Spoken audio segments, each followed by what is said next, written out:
My name is Sapphire Martin. I am 32 years old and I work as a risk analyst, which means I know exactly what an $18 million trap looks like when it is disguised as a family dinner.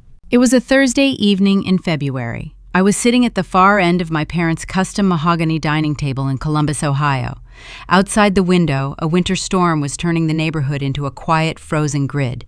Inside, the heat was suffocating. A single sheet of paper rested on the polished wood next to my empty plate. It was a renunciation form drafted and notarized by a lawyer my father golfed with. My mother, Brenda, stood near the head of the table. She wore her pearls and a gray cashmere cardigan, projecting the soft image of a grieving daughter. Her hands, however, were busy working the gold foil off a vintage bottle of champagne. She was preparing to pour the drinks before the negotiation even started.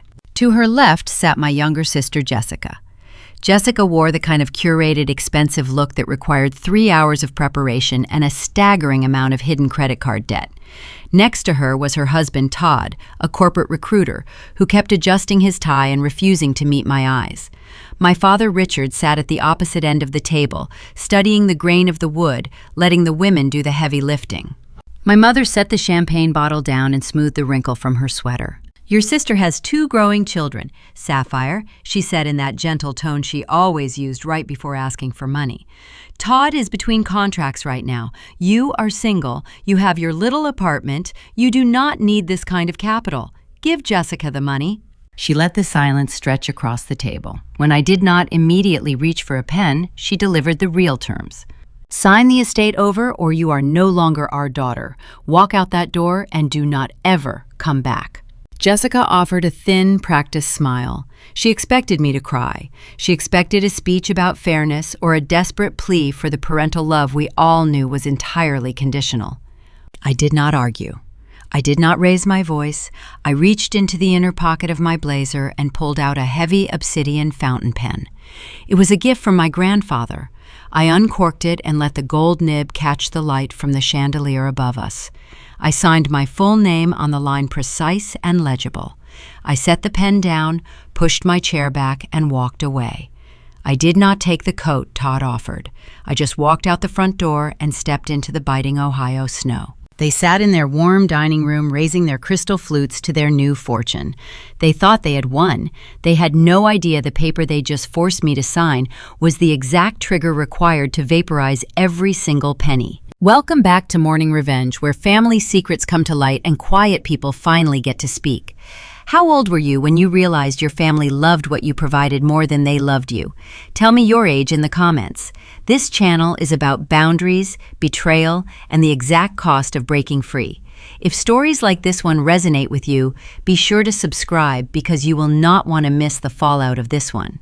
To make sense of that signature, I have to take you back 3 weeks to the day my grandfather died. I calculate risk for a living. I look at balance sheets, I spot structural weaknesses, and I predict when a foundation is going to collapse. I am good at my job because I grew up inside a structurally unsound house. In my family, there were 2 roles. Jessica was the investment, and I was the insurance policy. Jessica got the expensive cheerleading camps, the out-of-state tuition, and the down payment on her first house. I got the privilege of being called the reliable one. My grandfather saw through all of it. He built his fortune in commercial real estate starting with nothing but a pawned watch and a bruised ego. He taught me how to read financial statements when I was 10 years old, sitting on his screened porch. "People lie, Sapphire," he told me once, tapping a ledger with his pipe. "Math does not." When his heart failed in late January, my family treated the funeral like a red carpet event. My mother ordered custom floral arrangements on credit. Todd shook hands with local politicians. Jessica wore a black designer dress and cried whenever a camera phone was pointed in her direction. I sat in the back row and listened to the rain hit the stained glass windows.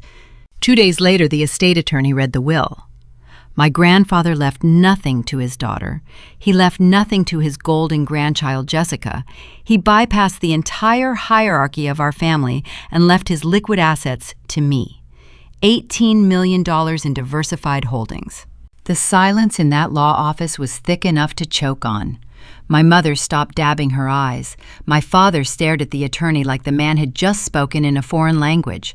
Nobody said a word to me in the parking lot. They got into their luxury SUVs and drove away, leaving me standing on the pavement. The silence lasted exactly 18 days. Then my phone buzzed with a text from my mother. "Sunday dinner. We need to discuss the estate. Family only." I knew what that text meant. I sat at my kitchen island in my quiet downtown apartment, reviewing the PDFs the estate lawyer had sent me. I read the clauses, I ran the numbers, I saw the trap my grandfather had built into the ink. He knew exactly what they would do to me. He knew they would try to strip the inheritance away by force. He just needed me to be strong enough to let them try. Sunday evening arrived with a bitter wind coming off the lake. I parked my car in my parents' circular driveway. The house looked like a fortress with its brick facade and towering oak doors. I walked up the steps and rang the bell. My father answered. He looked older than he had at the funeral. The skin around his eyes was tight, and he kept rubbing his thumb against his index finger in a nervous rhythm. He took my coat without saying hello and gestured toward the dining room. The air inside smelled like roasted lamb and expensive wax candles.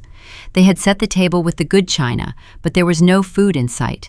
This was not a dinner. This was a tribunal. I took my seat at the far end. My mother poured the champagne. She did not offer me a glass. "We have been talking back, Sapphire," my mother started, her voice smooth and coated in honey. "We know your grandfather was not in his right mind during those final months. The medication made him confused." "He was sharp enough to do the Sunday crossword in pen the morning he died, Mom," I said. My voice was level. Level is the only speed I use when the stakes are high. Jessica leaned forward, placing her manicured hands flat on the table. "Be reasonable, Sapphire. Todd and I have the kids to think about. We need a larger house in a better school district. We have expenses. You live in a one-bedroom box. What are you even going to do with that kind of money?" I watched a bead of sweat slide down the side of Todd's temple. He wiped it away quickly, pretending to scratch his eyebrow. They were desperate. It was radiating off them like heat off a radiator. The designer clothes and the luxury cars were a facade holding up a crumbling wall. "That brings us to the paperwork," my mother said, tapping the document resting by my plate. "We had a lawyer draw this up to correct the mistake. It is a simple renunciation. You sign it, and the assets revert to the next in line, which is me, and I will distribute them properly to your sister." "And if I refuse?" I asked. That is when she dropped the smile. The honey evaporated, leaving only the cold iron underneath. That is when she delivered the ultimatum. "Sign it, or you are no longer our daughter." I looked at my father. He studied his cuticles. I looked at Todd, who was suddenly very interested in the ceiling molding. I looked at Jessica, whose eyes were bright with greed. Finally, I looked at my mother. I spent 32 years trying to earn a seat at this table. I paid for my own college. I built my own career. I never asked them for a dime. And the moment I possessed something they wanted, they were willing to erase my existence to take it. I reached into my blazer. I felt the cold metal of grandfather's pen. I uncorked it. "Fine," I said.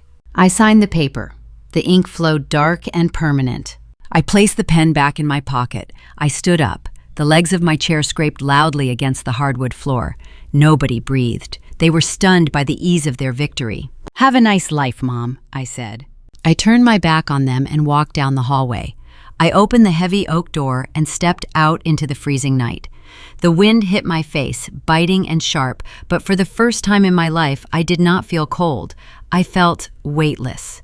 I drove back to my apartment, the heater blasting, turning the silence over in my mind. They had the signature. They had the paper. Tomorrow morning, they would march into the estate attorney's office to claim their prize. Tomorrow morning, they were going to learn what an irrevocable charitable trust was. Tomorrow morning, my family was going to burn to the ground. The sun came up over Columbus, casting a flat white glare across the snow-covered streets. I sat at my kitchen island, drinking black coffee.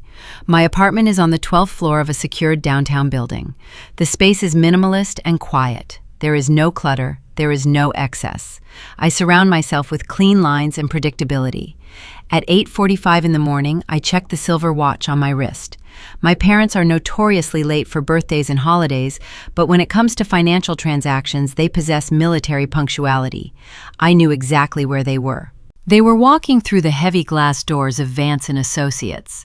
Harrison Vance was my grandfather's estate attorney. Harrison is a man who wears tweed suits in the middle of summer and treats the law not as a profession, but as a fencing match. He spent 40 years acting as my grandfather's legal bulldog. He knew the inner workings of our family better than any therapist ever could.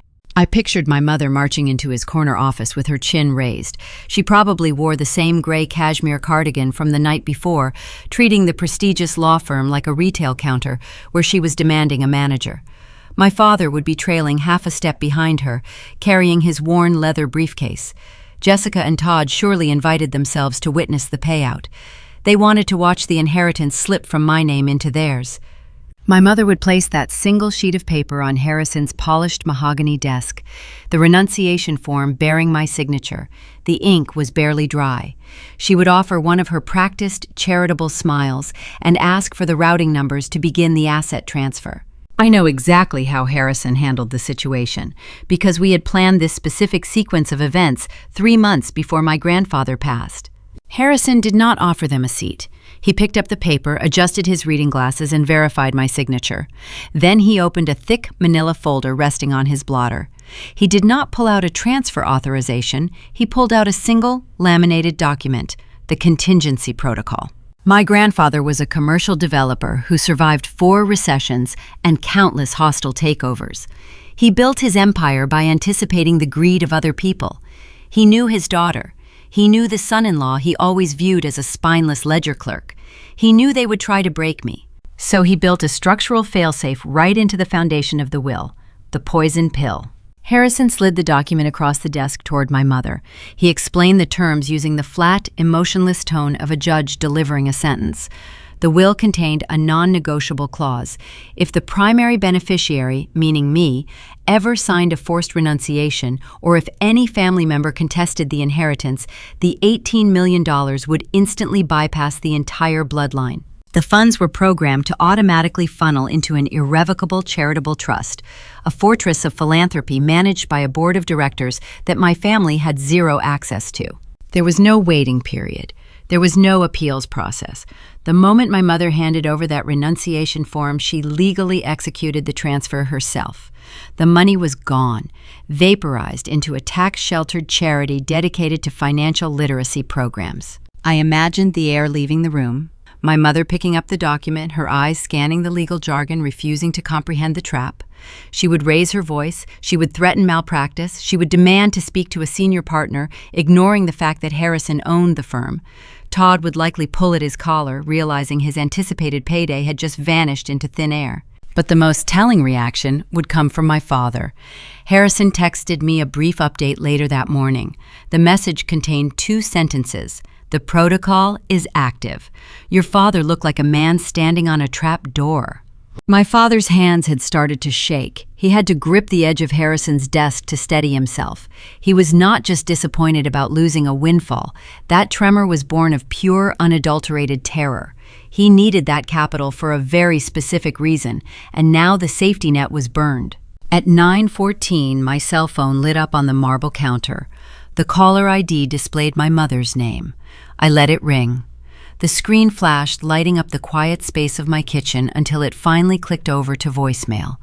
A notification icon appeared a minute later. I took another sip of my coffee. I tapped the screen and pressed play.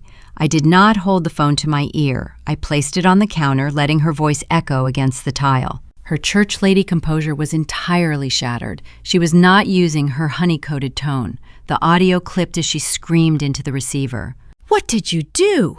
What did you do to us? You spiteful, selfish little girl. You knew about this. You sat at my table and you tricked your own sister. You stole her future. Todd has bills to pay. We have obligations. You call Harrison right now and you fix this. You reverse it, Sapphire, or so help me God, I will make you regret the day you were born." The voicemail ended with a sharp digital beep. I felt no spike in my heart rate. I felt no urge to defend myself. When you work in risk analysis, you learn that panic is just a byproduct of poor planning. My mother was panicking because she was operating without a blueprint. I had memorized the blueprints years ago. I opened my laptop. I connected my phone and dragged the audio file onto my desktop. I placed it into an encrypted folder labeled with the current year. Evidence. In my family, keeping receipts was not a hobby. It was a survival mechanism. I closed the laptop and looked at the framed photograph resting next to my keyboard. It was taken 22 years ago on the screened porch of my grandfather's lake house. I was 10 years old, sitting on a wicker chair with a heavy ledger spread across my lap. My grandfather was sitting next to me, pointing at a column of numbers with the stem of his unlit pipe. I remember the smell of that afternoon, pine needles and old paper.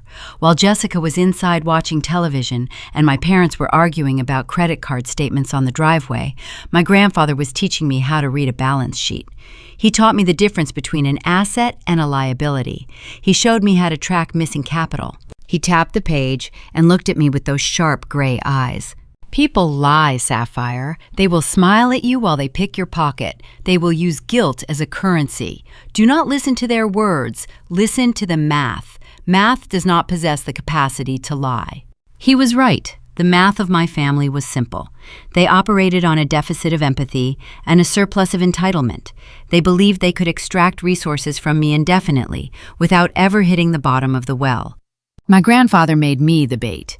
He left the $18 million to me because he knew I was the only person in the bloodline capable of walking away from it. He knew I valued my autonomy more than a heavy bank account. He handed me the match and trusted me to light it. I looked out the window at the snow continuing to fall over the city. My mother thought the war was over because she had screamed into my voicemail. She thought guilt would force me to fix her mistakes. She did not realize the legal mechanism she just triggered was going to dismantle her entire life. The charitable trust was not just a vault for the money. Its activation was tied to a secondary directive, a directive that was going to turn my father's quiet tremor into a full-blown catastrophe. I knew they would not accept defeat quietly. They would search for a target to aim their frustration toward. They thought they broke me, but the real break was about to arrive on my doorstep. My apartment building requires an encrypted key fob to access the lobby, the elevator, and the residential stairwells. It is designed to keep the unpredictable elements of the city at a comfortable distance. Security protocols, however, only work against people who respect boundaries. At 10:30 in the morning, my front door rattled under a series of rapid, heavy strikes. I checked the video monitor mounted on the hallway wall. Jessica was standing outside my unit, her chest heaving, her designer trench coat hastily tied over a pair of expensive sweatpants. She had bypassed the front desk by slipping through the glass lobby doors, right behind a floral delivery driver. Jessica never learned how to wait in line. Growing up, she operated under the assumption that the world was a vending machine programmed to dispense whatever she wanted the moment she pushed a button.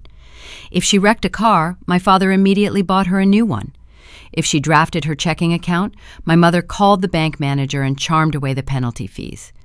Consequences were a foreign currency my sister never had to spend. I unbolted the lock and pulled the door open. She did not wait for an invitation. She pushed past me, marching into the center of my living room, and threw her leather handbag onto my pristine white sofa. She spun around to face me, her makeup smeared faintly under her eyes. "You planned this," she screamed, her voice bouncing off the high concrete ceiling. "You knew exactly what the lawyer was going to do. You stood in that dining room and let us believe the money was secure." I closed the door and leaned against the frame. I did not offer a rebuttal. Silence often forces people to fill the void with their own insecurities.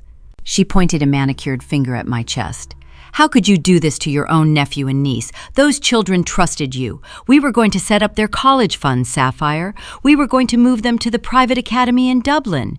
You did not just steal from me. You reached into the pockets of two innocent kids and robbed them of their future." She was using her children as a human shield, firing guilt like artillery from safely behind their names. It was a classic manipulation tactic inherited directly from our mother. I walked past her into the kitchen. I picked up a glass, filled it with filtered water, and set it on the island counter. "Drink this," I said. "Your voice is echoing, and I have neighbors who work from home." She swatted the glass away. It shattered against the hardwood floor, water pooling around the broken shards. "I am not here for a beverage," she hissed. "I am here to find out how we fix this. You are going to call Harrison and tell him you were coerced. You are going to sign an affidavit claiming emotional duress." I looked at the broken glass. Then I looked at my sister. The entitlement was a thick fog clouding her vision. She actually believed I was a subordinate employee awaiting her instructions. "Follow me," I said, stepping carefully around the water. I walked over to the walnut desk in the corner of the room. I opened my laptop and typed in my passcode.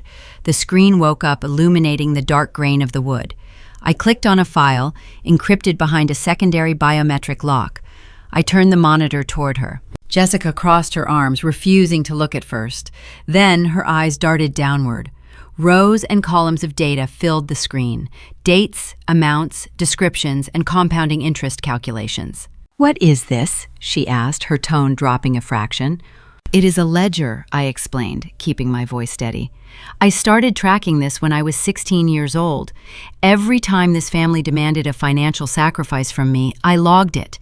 I tracked the flow of capital because nobody else was holding you accountable." I scrolled down to a line item dated 12 years ago. "Do you remember the spring of my freshman year of college?" I asked. "I worked double shifts at a diner to save $2,500 for a study abroad program in London. I kept the cash in a fireproof box under my bed. One weekend, you came home from your sorority house. When you left, the box was empty." Jessica's posture stiffened. "Mom handled that," she muttered, looking away. "It was a misunderstanding. I thought it was the emergency fund." "You bought a Chanel handbag," I corrected her. "You paraded it around campus for a semester before spilling cheap wine on the leather and throwing it in the trash. Mother called it a misunderstanding because calling it theft would require acknowledging she raised a thief. She told me family does not keep score. But I am an analyst, Jessica. Keeping score is literally my profession." I scrolled further down the screen. The numbers grew larger. "Here is the $3,000 I paid to break your apartment lease when you decided you hated your roommate. Here is the $6,000 I co-signed for your first auto loan, which you defaulted on, leaving me to absorb the penalty to protect my credit. I paid, I fixed, I smoothed over the cracks in your foundation. You assumed I did it because I was the weak, reliable sister. You thought I was subservient." I closed the spreadsheet and minimized the window, bringing up my current financial dashboard. I let her see the aggregated balances across my investment accounts, my retirement portfolios, and my liquid savings. Jessica stared at the screen. The color drained from her face. The numbers were not small. They were the kind of numbers that bought quiet, unbothered freedom. "You think I needed grandfather's inheritance?" I asked, stepping closer to her. "You think I live in a one-bedroom apartment because I cannot afford a house? I live here because I like the view and I despise maintaining a lawn. My base salary is $240,000 a year. My annual bonus routinely exceeds your husband's entire yearly income. I am financially bulletproof. I never needed grandfather's money." She backed up a step, her heels clicking against the wood. "If you do not need it, then why did you burn it?" she asked, her voice trembling. "Why did you not just let me have it?" "Because you do not deserve a reward for treating me like a stepping stone," I replied. But she was not just angry anymore. The tremor in her voice gave her away. The designer coat, the flawless hair, the posturing, it was all defensive armor. When you analyze risk, you learn to look past the presenting symptom to find the underlying disease. Jessica was not fighting for an upgrade to a private academy. She was fighting for survival. "You are shaking, Jess," I said, tilting my head. "You are panicking over a hypothetical inheritance you never possessed. Why?" "I am not panicking," she snapped, gripping the strap of her bag so tight her knuckles turned white. I leaned against the desk, folding my arms. Todd is a corporate recruiter. His sector has been experiencing widespread layoffs for the past 3 quarters. His commissions have dried up, but you two did not stop spending, did you? The country club memberships, the luxury car leases, the private preschool for the kids. You kept living the lifestyle because you were banking on an eventual payout. "Shut up," she whispered, glancing toward the door, as if someone might overhear us. I did not stop talking. "You leveraged yourselves to the hilt. I ran a soft background check on your properties last month out of professional curiosity. You have a second mortgage on the house. You have maxed out lines of credit. By my estimation, you and Todd are hiding roughly $150,000 in unsecured credit card debt. That $18 million was not a luxury for you. It was a life raft. You were going to use grandfather's money to bail out a sinking ship."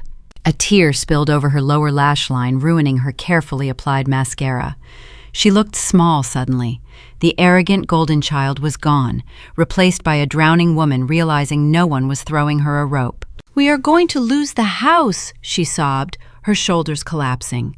"Todd is getting notices from the bank. If we do not make a lump sum payment by the end of the month, they are initiating foreclosure proceedings. Please, Sapphire, I am begging you. You have the money. You just showed me your accounts. Write me a check. Give me a bridge loan. Do it for the kids." I looked at her standing amidst the shattered glass on my floor.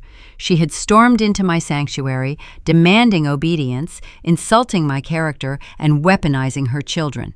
Now she wanted grace. "My bank is permanently closed to this family," I said.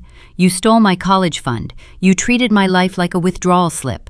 You sat at that dining room table last night and smiled while Mother threatened to disown me.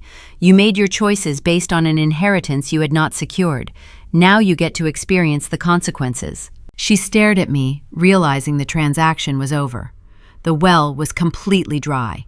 She turned and walked toward the door, her footsteps heavy, dragging the weight of her impending ruin. She did not slam the door on her way out. She just let it click shut, leaving a hollow silence behind her. I grabbed a broom and swept up the broken glass, depositing the shards into the trash. Jessica thought her life was ending because she had mismanaged $150,000. She thought she was facing the worst crisis in our bloodline. As I dumped the glass into the bin, my phone vibrated in my pocket. The caller ID showed my father's cell number. He was not calling to apologize. He was calling because the audit had begun. Jessica was desperate, but I was about to find out she was not the most desperate person in our family. The digital chime of my phone cut through the quiet of my kitchen. The caller identification displayed my father's name, Richard Martin. I wiped down the granite counter where Jessica's glass had shattered, taking my time. I let it ring 3 times before sliding my finger across the green icon to accept the call. My father did not start with a greeting. He bypassed the usual preamble, avoiding the aggressive tactics my mother favored. Instead, I heard the ragged intake of his breath. It sounded like a man drowning in a shallow pool. "Sapphire," he whispered. The connection crackled slightly, indicating he was pacing in a secluded area, likely the wine cellar or the garage of their estate. "Please tell me you have not filed the final paperwork. Tell me there is a grace period." I leaned against the kitchen island, looking out over the frozen Columbus skyline. "There is no grace period, Dad," I said. "The poison pill was an automated legal mechanism. The moment Mother handed Harrison the renunciation form, the assets transferred. The irrevocable trust is active. The board of directors has assumed control." I heard a heavy thud over the line as if he had slumped against a wall. My father was never an entrepreneur. He was a lifelong middle manager who married into wealth and mistook his proximity to power for personal competence. Grandfather gave him a title, President of the primary holding company. It was a decorative position. Grandfather made the real decisions, while my father signed the holiday bonus checks and played golf with vendors. But a decade ago, when grandfather's health began to decline, my father gained unchecked access to the corporate accounts. "You have to fix this," my father pleaded. His voice cracked, shedding the arrogant veneer he wore at the dining room table last night. "You have to call Harrison, petition the probate court. Tell them you signed the form under extreme emotional duress. Tell them Mother forced your hand. We can freeze the trust. We can halt the transition process." I opened my laptop and clicked into my email client. A few moments prior, an automated notification had arrived in my inbox. Because I was the named beneficiary of the original estate, I remained on the corporate mailing list for the holding company software. The subject line read, "User access revoked, Richard Martin." "Why do you want to freeze the trust, Dad?" I asked, pulling up the automated email. "The money is gone. Even if we freeze the accounts, you and Mother will not see a dime of it." He was panting now, short, shallow breaths. "You do not understand the bylaws, Sapphire. Activating the trust does not just move the cash. It triggers a mandatory third-party forensic audit of the entire holding company. The trust board has a fiduciary duty to evaluate all existing assets before absorbing them." I watched the cursor blink on my screen. "I understand the bylaws perfectly," I said. "I read the documents. An audit is standard procedure. A team of forensic accountants will review the ledgers from the past 10 years to ensure the company is solvent. Why does an audit terrify you?" Silence stretched across the cellular network. I could hear the faint hum of his luxury car engine in the background, confirming he was hiding in the garage. "Because the ledgers are not balanced," he confessed, his voice barely audible. The words carried the weight of a decade of deception. I processed the information utilizing the same cold logic I apply to corporate risk assessments. My father had skimmed from the company. It was the only explanation. He managed the shell accounts, the property maintenance funds, and the vendor contracts.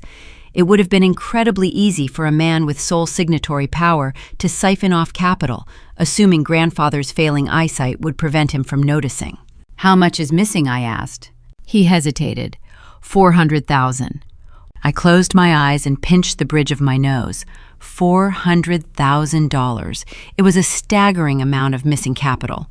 I pictured my mother's country club renovations, the imported marble countertops in their kitchen, the European vacations they took every summer. I assumed he had funded their lavish lifestyle by slowly bleeding my grandfather's life work dry. "You embezzled nearly $500,000 to pay for Mother's social climbing," I stated. "And now the auditors are going to find the empty accounts. That is federal fraud, Dad. That carries a mandatory prison sentence." "No," he shouted, his voice echoing off the concrete walls of his garage. "No, I did not spend it on your mother. I did not buy cars or vacations. I spent it to save your sister." I stopped moving. The cold air radiating from the window seemed to seep into my bones. "Jessica?" I asked. "What did Jessica do?" The dam broke, and my father spilled the secret he had been hiding for 6 years. When Jessica was 24, she decided to drive home from a charity gala after consuming 3 bottles of wine with her friends. She ran a red light in a residential neighborhood and T-boned a minivan. She shattered the driver's spine. The victim was a local business owner, a father of 3. The police were called, but before the authorities could process the scene, my father arrived. He utilized his connections. He hired an aggressive fixer attorney. "We settled out of court," my father explained, his voice trembling. "The victim signed a non-disclosure agreement. We paid his medical bills, we bought his silence, we kept Jessica's name out of the public record so she would not go to jail. We preserved her future. But the settlement required liquid cash, $400,000. I could not ask your grandfather for the money. He would have let her go to prison to teach her a lesson. So I took it from the holding company reserve fund. I planned to pay it back. I always planned to pay it back." The revelation hit me like a physical blow. The toxicity of my family was not just a collection of bad habits. It was a tangled, codependent web of criminal enabling. My father risked federal prison to protect Jessica from the consequences of her own reckless actions. He stole from my grandfather to buy my sister a clean slate, and last night they both sat at a dining room table and threatened to throw me out of the family if I did not give Jessica another $18 million. "You sacrificed your freedom to protect a woman who stormed into my apartment this morning, demanding more money," I said. "You stole from the man who built this family, and you kept it a secret while Mother called me the selfish one." "I am begging you, Sapphire," he cried. The tears were genuine now. The fear of a steel cell was breaking the proud patriarch into pieces. "You are the only one who can stop this. If you do not file a duress claim with the probate judge, the auditors will flag the missing funds by Friday. They will report it to the authorities. The board will press charges. I will be indicted. My blood will be on your hands. You will be responsible for sending your own father to prison." He was reaching for the oldest weapon in their arsenal, the assignment of blame. It was the same tactic Jessica used when she accused me of stealing her children's future. They expected me to absorb their sins. They expected the reliable daughter to throw herself onto the grenade to protect the facade of the perfect family. I looked at the spreadsheet icon on my computer desktop. I thought about the decades I spent playing by their rules, paying their debts, and seeking their approval. "You have the wrong phone number, Dad," I said, keeping my tone conversational. "What are you talking about?" he stammered. "Sapphire, please?" I leaned into the microphone of my phone. "Let me remind you of the terms you established last night. Mother looked me in the eye and told me to sign the paper or I was no longer your daughter. You sat at the opposite end of the mahogany table and you did not say a single word. You endorsed the eviction. You chose Jessica. You always chose Jessica." I took a deep breath, letting the oxygen clear my mind. "You cannot threaten me with the guilt of ruining my family," I continued. "You disowned me 48 hours ago. I have no blood relatives left to save. I am just a risk analyst watching a bad investment finally go bankrupt." I tapped the red button on the screen, ending the call. The silence returned to my kitchen, heavy and absolute.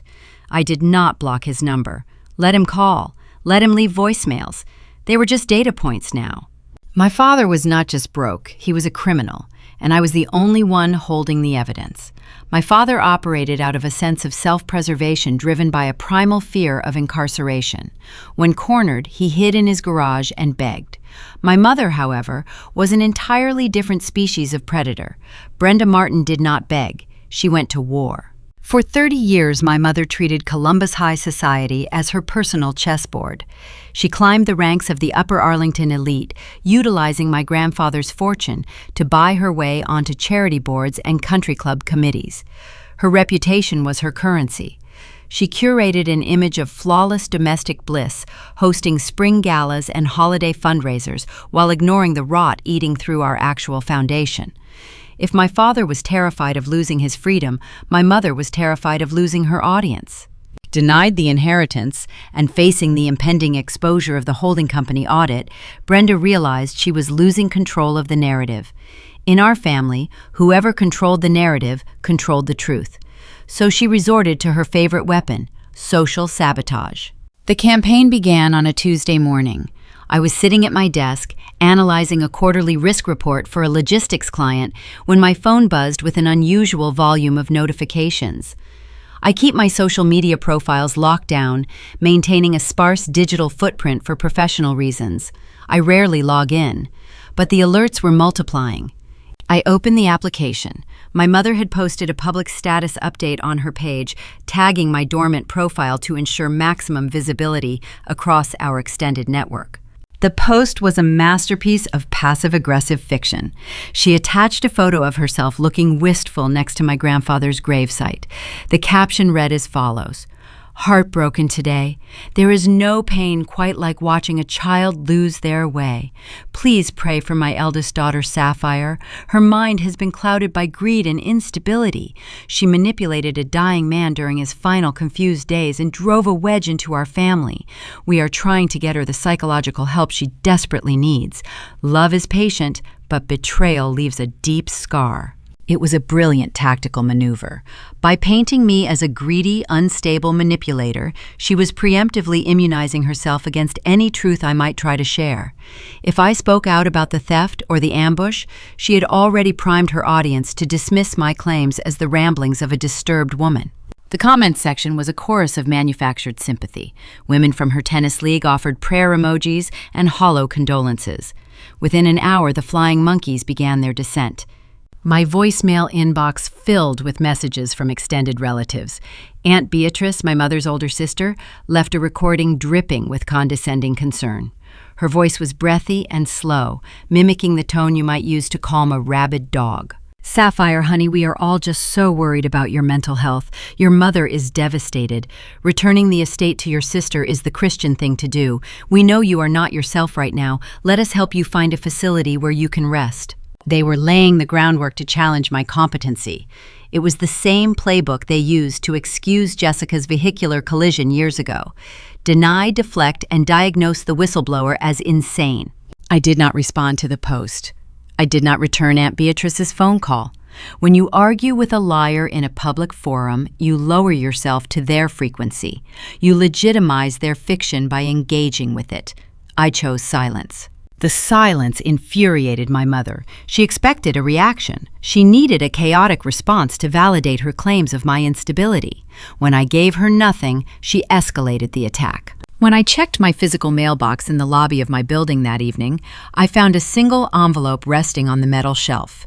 It was made of heavy cream-colored paper sealed with a gold wax stamp. The stationery was custom milled, imported from Italy, and embossed with my mother's monogram. It cost roughly $5 per envelope. I carried it upstairs to my kitchen and sliced it open with a paring knife. The handwritten note inside was brief and venomous. "You will not win this, Sapphire. You think you are clever, but you are just a bitter, isolated girl. We are filing an injunction. I will ensure every single person in this town knows exactly what you did to your family. You will be a pariah. Fix this today, or you will spend the rest of your life alone." I traced the gold embossing with my thumb. The stationery was designed to project immense wealth and unshakable power, but my profession trains me to look for the discrepancy between the projected image and the actual data. I knew something my mother did not realize I knew. Earlier that afternoon, I received a text message from a former colleague who still worked in the accounting department of my grandfather's primary holding company. When the irrevocable trust activated and the forensic audit commenced, the board of directors immediately froze all corporate accounts. They locked the ledgers and canceled the executive lines of credit. My mother treated the holding company corporate card as her personal checking account. According to my contact, Brenda had attempted to pay the catering deposit for her upcoming spring charity gala using the corporate platinum card. The transaction declined. She then tried her personal premium credit card.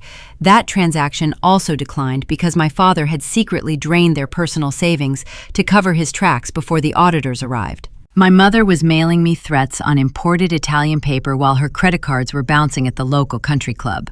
The fortress was already burning. She was just rearranging the furniture inside the smoke. I set her handwritten note on the kitchen island. I looked at the Facebook notifications still pinging on my phone. She wanted a public execution. She wanted to use her social standing to crush me into submission. I opened my laptop and connected to my wireless printer. I did not draft an emotional defense. I did not write a lengthy social media post explaining my side of the story. I opened the encrypted folder containing the verified documents from the estate attorney. I printed 3 copies of my grandfather's certified will. I took a bright yellow marker and highlighted the poison pill clause, detailing exactly how any forced renunciation would trigger the charitable trust. I made sure the language regarding extortion and threats was glowing in fluorescent ink. Next, I printed 3 copies of the automated email confirming the forensic audit of my father's holding company. The document clearly stated that all executive accounts were frozen pending a federal investigation into missing capital. I placed these documents side by side. They told a story that required no emotional interpretation. The math was right there on the page. Then I selected my targets. Columbus high society is governed by a strict hierarchy of gossip. Information is the ultimate currency. If you want to destroy a reputation, you do not shout it from the rooftops. You hand the evidence to the women who control the whispers. I addressed 3 standard manila envelopes. The first went to Mrs. Kensington, the reigning president of the country club planning committee. She despised my mother, but tolerated her for the sake of appearances.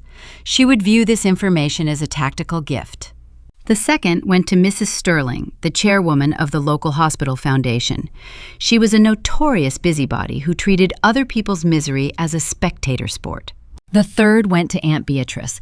If she wanted to pray for the family, she needed to know exactly which sins she was praying for. I slid the highlighted wills and the audit notifications into the envelopes. I did not include a return address. I did not include a personal note. The documents possessed enough gravitational pull to shatter my mother's carefully curated universe all on their own. I sealed the envelopes, pressed the postage stamps onto the corners, and walked down to the street level. The winter wind whipped around the corners of the concrete buildings. I found the blue postal collection box on the corner of the intersection. I pulled the metal handle down, dropped the 3 envelopes into the dark chute, and let the door snap shut. My mother spent her entire life hiding her ugly truths behind expensive champagne and tailored clothing. She believed she could leverage her social status to break my resolve. She thought she could turn the world against me by telling a compelling story. She thought she controlled the narrative. She did not know I owned the printing press. The letters were in the mail. The fallout within the country club circuit would take a few days to reach critical mass as the gossip permeated the tennis courts and charity boardrooms. In the meantime, the financial starvation was already claiming its first casualties. The collateral damage was bleeding into Jessica's marriage, and the infection presented itself on a Wednesday evening. My corporate office sits in a high-rise glass structure in the center of the financial district. The subterranean parking garage is a cavernous concrete space lit by harsh fluorescent tubes that buzz with a low mechanical hum. At 6 o'clock, the executive levels empty out, leaving the lower decks quiet and isolated. I walked toward my sedan, the rhythmic click of my heels echoing off the structural pillars. The air was cold, carrying the scent of motor oil and melting road salt. I unlocked my vehicle with the remote fob. The headlights flashed, illuminating the concrete wall ahead. As I reached for the door handle, a shadow detached itself from the pillar to my left. "Sapphire, wait." I did not flinch. Risk analysis trains you to suppress the startle reflex and immediately assess the threat level. I turned slowly. Todd stood a few feet away. My brother-in-law usually possessed the polished, arrogant swagger of a man who believed his golf handicap was a substitute for a personality. He married Jessica 5 years ago under the distinct impression he was boarding a luxury cruise liner fueled by my grandfather's endless capital. Todd was a corporate recruiter. His entire livelihood depended on projecting an aura of success to prospective clients. Today, the projection was failing. He wore a navy-tailored suit, but the fluorescent lighting exposed the harsh truth of his wardrobe. The fabric near his cuffs was visibly frayed, unspooling into tiny, chaotic threads. His silk tie hung loose, lacking the crisp dimple he usually spent 10 minutes perfecting.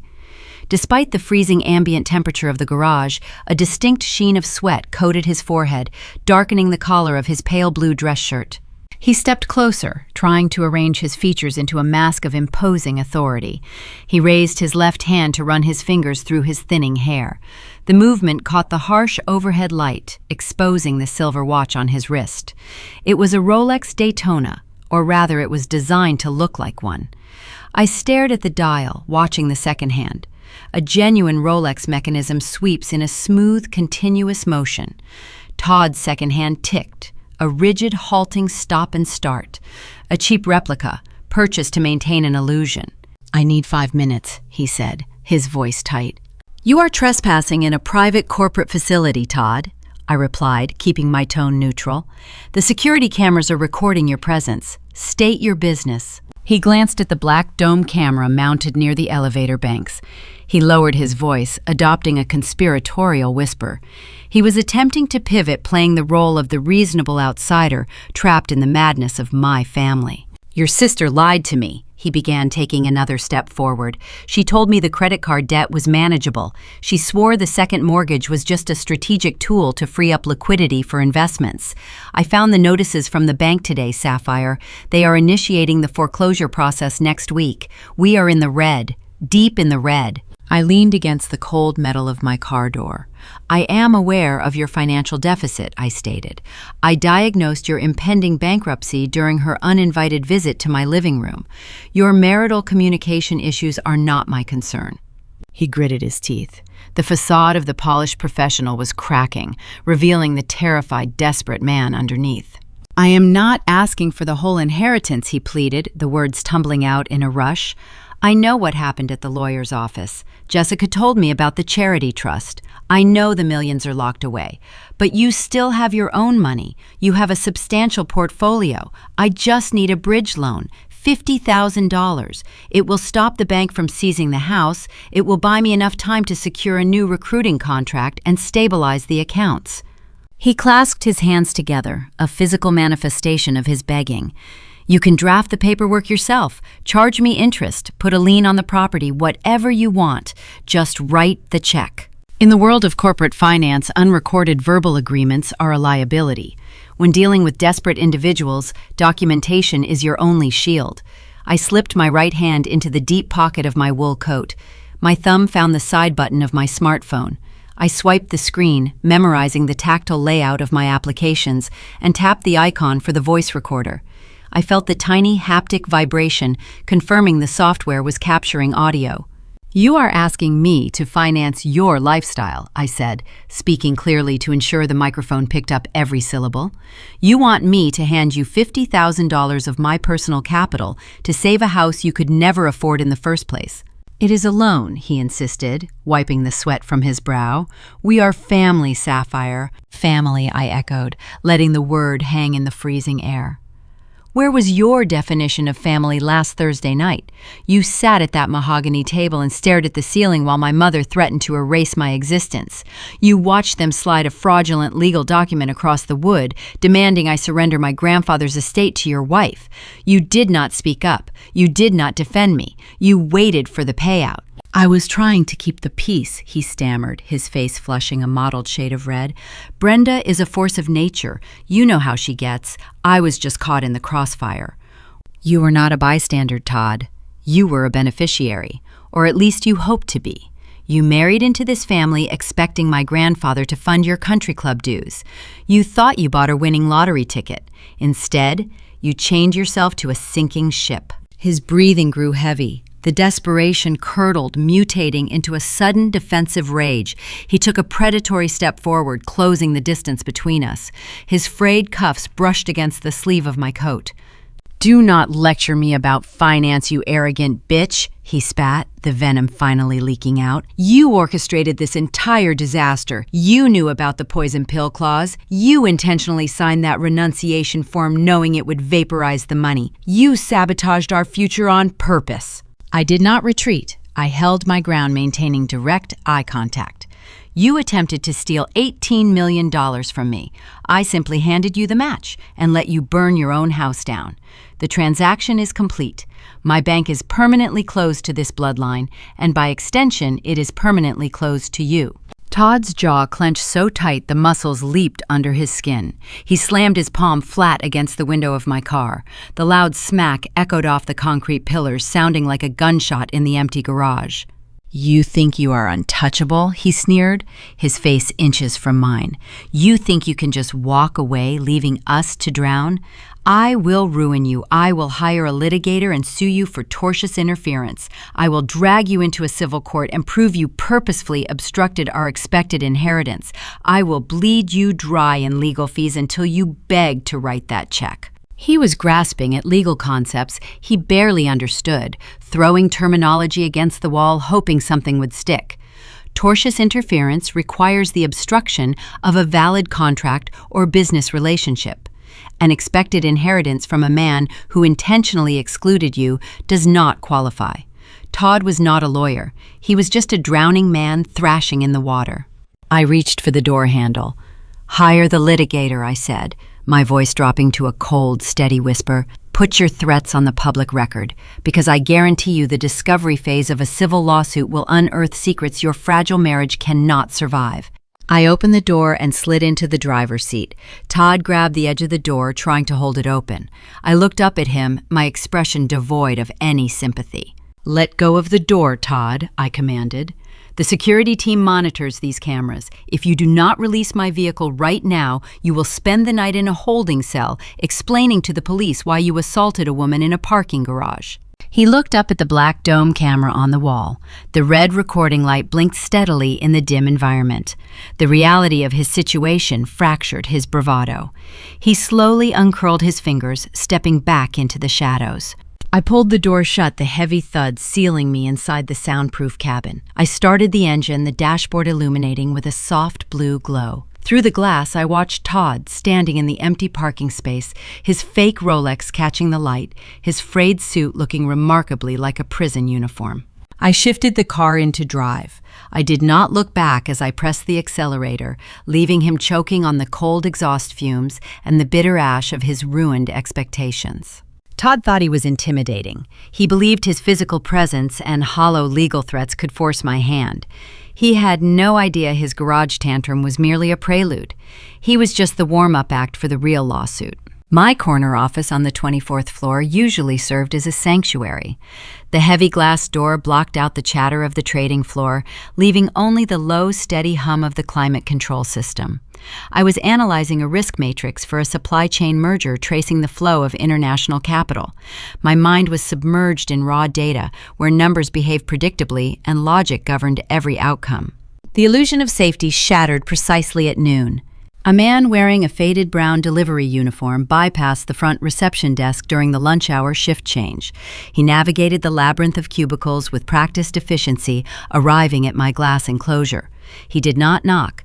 He pushed the door open, holding a thick manila envelope. "Are you Sapphire Martin?" he asked, his tone flat and transactional. I looked up from my dual monitors. Yes. He dropped the heavy package onto my keyboard. "You have been served," he said. He turned and walked out before I could formulate a response, leaving the door hanging open. I stared at the manila envelope resting on my desk. The material was rough abrasive against the sleek aluminum of my computer.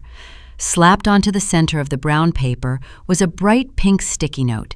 The neon color clashed with the sterile corporate environment. I recognized the looping, elegant cursive immediately. My mother always wrote her capital letters with an exaggerated flourish, a habit she picked up from a calligraphy class in her 20s. The note contained a single sentence: "We are a family, and families fix their broken pieces."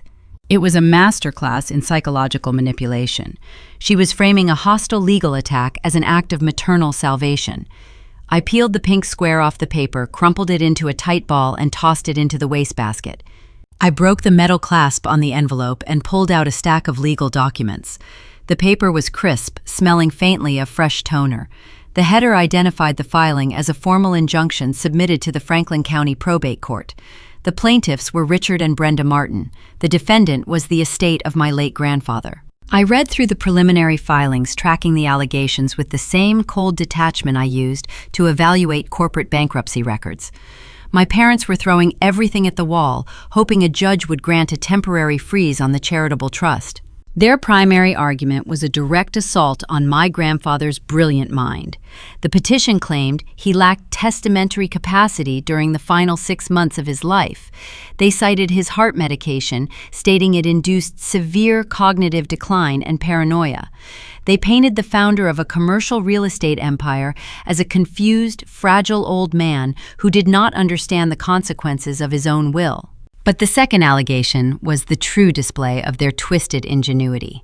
They challenged the validity of my signature on the renunciation form. The document stated that I signed the paper under undue distress.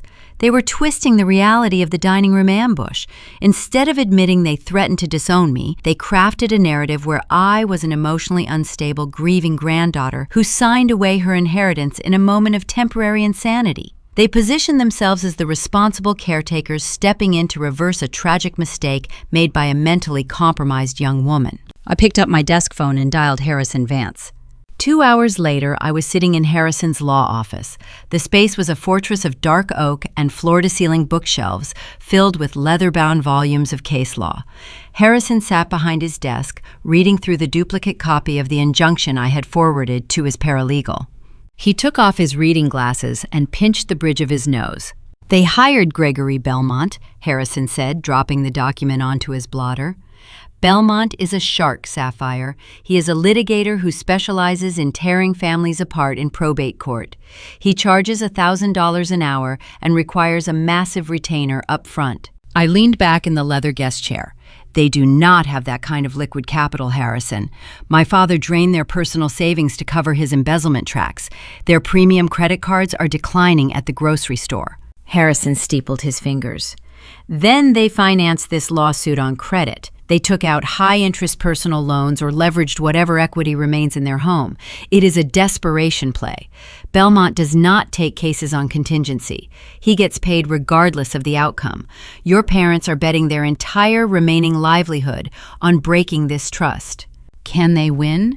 I asked, keeping my voice steady. Harrison exhaled a long breath. "In a strictly legal sense, breaking the poison pill clause is incredibly difficult. Your grandfather structured the trust specifically to withstand this kind of assault. But the courts have a low threshold for granting a temporary injunction while they investigate claims of mental incompetence." He picked up his pen and tapped it against the desk.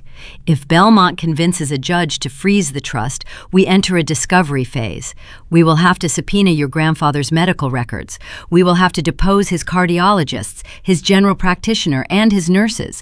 Belmont will depose you. He will dig into your personal life, trying to prove you are the unstable daughter your mother claims you are. The litigation could drag on for 2 years. The legal fees will drain the estate, and the emotional toll will be catastrophic." I processed the timeline. 2 years of my mother spinning her victim narrative. 2 years of my father hiding behind expensive lawyers while he covered up his corporate theft. 2 years of Jessica and Todd playing the impoverished victims. "We cannot endure a protracted war," I said. "We have to kill the injunction immediately. How do we get a judge to throw the filing out?" Harrison leaned forward, his eyes sharp and focused. "Defending your grandfather's sanity is not enough. Medical records can be debated, expert witnesses can contradict each other. To dismiss the injunction outright, we have to destroy the credibility of the plaintiffs. We have to prove to the court that Richard and Brenda Martin are committing perjury. We have to demonstrate they are driven by extreme financial ruin rather than genuine concern for the estate." I looked at the legal filing resting on the desk. The crisp white paper represented a direct threat to my autonomy. My parents thought they could use the justice system to bludgeon me into submission. They believed their expensive shark could intimidate me. They forgot they were dealing with a risk analyst. When a corporation faces a hostile takeover, playing defense only delays the inevitable collapse. You do not survive by blocking the attacks. You survive by uncovering the hidden liabilities of the opposing entity and exposing them to the shareholders. My parents were hiding a mountain of toxic debt and criminal activity behind their tailored suits and country club memberships. "When is the preliminary hearing?" I asked. Harrison checked his digital calendar. Belmont requested an expedited deposition to establish the grounds for the injunction. We are scheduled to sit down in a conference room next Thursday. It will be on the record, under oath, with a court reporter present. Belmont wants to rattle you. He wants to get you on tape sounding defensive and erratic. "Let him try," I said. I stood up and walked over to the large window overlooking the Columbus skyline. The afternoon sky was the color of bruised iron, threatening another winter storm. "I am not going to sit in that room and defend my grandfather's brilliant mind to a lawyer who gets paid $1,000 an hour to lie," I continued, turning back to Harrison. "I am not going to justify my own sanity. If we need to destroy their credibility, we are going to use their own ledgers to do it." Harrison smiled a slow, predatory grin that explained exactly how he had survived 40 years in corporate litigation. "It is a dangerous game, Sapphire. If your father invokes his Fifth Amendment rights during a civil deposition, it creates an adverse inference. The judge will assume he is hiding criminal activity. The injunction will collapse, but your father will be exposed to federal prosecution." "My father exposed himself to federal prosecution the day he stole from his own company to buy my sister's freedom," I said, grabbing my wool coat from the back of the chair. "He just expected me to pay the ransom. The invoice is officially past due." I walked out of the law office feeling a profound shift in my internal architecture. I was no longer the quiet daughter, absorbing the collateral damage of a dysfunctional household. I was no longer running from the ambush. I stepped onto the elevator and pressed the button for the lobby. The metal doors slid shut, sealing me inside the descending carriage. I closed my eyes and visualized the upcoming deposition. I mapped out the conversational pathways, calculating the exact moments to deploy the evidence. I was stepping into the courtroom to become the architect of my family's total, unmitigated financial unmasking. To win, I couldn't just defend myself. I had to let them hang themselves on the record. The conference room at Vance & Associates offered a panoramic view of the Columbus skyline. Through the floor-to-ceiling glass, the city looked like a gray grid of frozen concrete and dormant ambition. Inside the climate-controlled environment, the air tasted like stale coffee and impending ruin. Thursday morning had arrived. We sat around a sprawling rectangular table carved from a single slab of polished granite. The surface was cold to the touch. A certified court reporter sat at the far end, her fingers resting lightly on the keys of her stenotype machine, ready to transcribe the destruction of my family. My parents sat on the opposite side of the granite divide. My mother wore a modest navy blazer and minimal makeup, an obvious theatrical choice designed to make her look frail and victimized. She kept her hands folded in her lap, projecting the illusion of a heartbroken matriarch. My father sat next to her, staring blankly at a yellow legal pad. He looked like a man waiting for a medical diagnosis he already knew was terminal. Sitting between them was Gregory Belmont. Belmont was a litigator who treated probate court like a blood sport. He wore a bespoke charcoal suit that cost more than most people earned in a month. His posture exuded an arrogant certainty. He viewed me as a minor obstacle, an insubordinate daughter he could easily bully into submission. The court reporter administered the oath. I raised my right hand, swore to tell the truth, and lowered my arm. The deposition began. Belmont leaned forward, resting his forearms on the table. He did not start with questions about the estate. He started by attacking my character. He wanted to establish a narrative of a bitter, estranged child seeking vengeance. Miss Martin, Belmont began, his voice smooth and heavily practiced. Would you characterize your relationship with your parents as strained? Did you harbor feelings of resentment because they provided financial assistance to your sister Jessica while you chose to live a more isolated lifestyle? I kept my posture relaxed. When a hostile entity attempts to provoke an emotional response, the most effective countermeasure is clinical detachment. My lifestyle is a product of financial independence, Mr. Belmont, I replied, my tone conversational. I do not harbor resentment. I simply calculate risk. He offered a patronizing smile. Risk calculation. Fascinating. So, when you signed the renunciation form on the evening of February 12th, was that a calculated maneuver to punish your grieving family? You claim you were under duress, yet you signed the document willingly and walked out of the house. That sounds like calculated regret, not duress. Harrison sat quietly beside me. He did not object. We wanted Belmont to build his trap before we activated the snare. I did not sign the document out of regret, I stated, looking directly into Belmont's eyes. I signed it because my mother issued a clear, transactional ultimatum. She informed me that if I did not surrender my grandfather's estate to my sister, I would be permanently disowned. Belmont chuckled a dry, dismissive sound.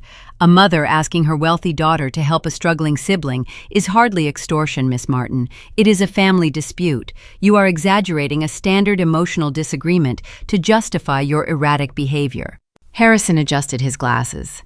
He reached into his leather briefcase and retrieved a small silver digital recorder, along with a stack of printed transcripts. He slid a copy of the transcript across the table to Belmont and handed another to the court reporter. Counsel Harrison said, his voice carrying the calm authority of a seasoned general. We are submitting Exhibit A into the record. This is an audio recording of a voicemail left by the plaintiff, Brenda Martin, on my client's personal telephone at 9:14 on the morning following the alleged emotional disagreement. Belmont frowned, picking up the paper. What is the relevance of this? The relevance counselor is establishing the true emotional baseline of your client, Harrison replied. He pressed a button on the silver device. The sterile conference room filled with the shrill, unhinged sound of my mother's screaming voice. The audio quality was pristine, capturing every ragged breath and every venomous syllable. What did you do? What did you do to us, you spiteful, selfish little girl? You knew about this. You stole her future. You reverse it, Sapphire, or so help me God, I will make you regret the day you were born. The recording ended. The silence that followed was heavy enough to crush a diamond. I watched my mother across the table. The fragile victim persona dissolved instantly. She shrank back into her plush leather chair, her face flushing a deep mottled crimson. She crossed her arms, her knuckles turning white, refusing to meet the gaze of the court reporter. The stenographer's fingers flew across the keys, capturing every word of the digital outburst. Belmont cleared his throat, loosening his silk tie a fraction of an inch. A mother in mourning lashing out in grief, he attempted to rationalize. Harrison did not let him recover. He produced a second stack of transcripts. Exhibit B, counsel. A recording captured in the subterranean parking garage of my client's corporate office, featuring Todd Miller, the plaintiff's son-in-law. Harrison pressed play. Todd's panicked breathing filled the room, followed by his explicit admission of severe debt, impending foreclosure, and his demand for a $50,000 bridge loan. The recording culminated in Todd's loud physical strike against my car window and his threat to file a frivolous civil lawsuit. I leaned forward, placing my hands flat on the granite. My family is not contesting this will out of genuine concern for my grandfather's mental acuity, Mr. Belmont. They are contesting it because they are entirely insolvent. They are facing imminent financial ruin. They attempted to extort $18 million to cover their secret debts, and when that failed, they hired you on credit to harass me through the judicial system. Belmont slammed his palm against the table. This is irrelevant ambush theater. Financial difficulties do not negate the fact that your grandfather lacked testamentary capacity. Harrison opened his briefcase one final time.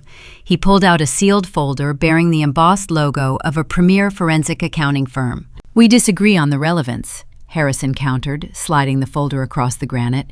Exhibit C. We received the preliminary findings from the third-party forensic audit triggered by the irrevocable trust. I shifted my focus to my father. Richard Martin lost all color in his face. His skin took on the pale, translucent hue of wet ash.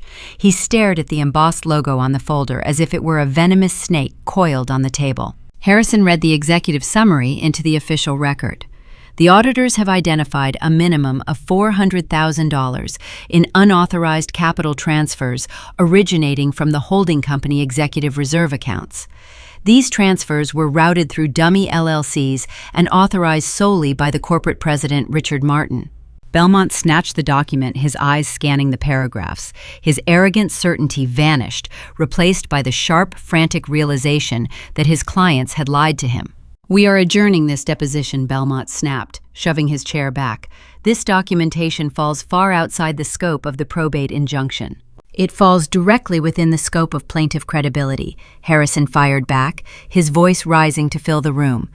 "If your clients are committing perjury to secure an inheritance, they forfeit their standing in this court." Harrison turned his piercing gaze toward my father. Mr. Martin, Harrison asked the question hanging in the cold air. "Did you misappropriate corporate funds to pay a private legal settlement for your daughter, Jessica?" Belmont grabbed my father's arm, gripping the fabric of his suit jacket. "Do not answer that, Richard," he hissed. My father looked at me. His eyes were hollow, empty voids, stripped of all pretense and pride. He saw the cold calculation in my posture. He realized I was never going to throw him a life preserver. He was drowning, and I was simply charting the depth of the water. My father turned slowly toward the court reporter. His voice trembled, barely rising above a whisper. "On the advice of my counsel," he stammered, taking a shaky breath, "I invoke my Fifth Amendment right against self-incrimination." The deposition effectively ended the moment those words were transcribed. In a civil proceeding, pleading the Fifth is a strategic death sentence.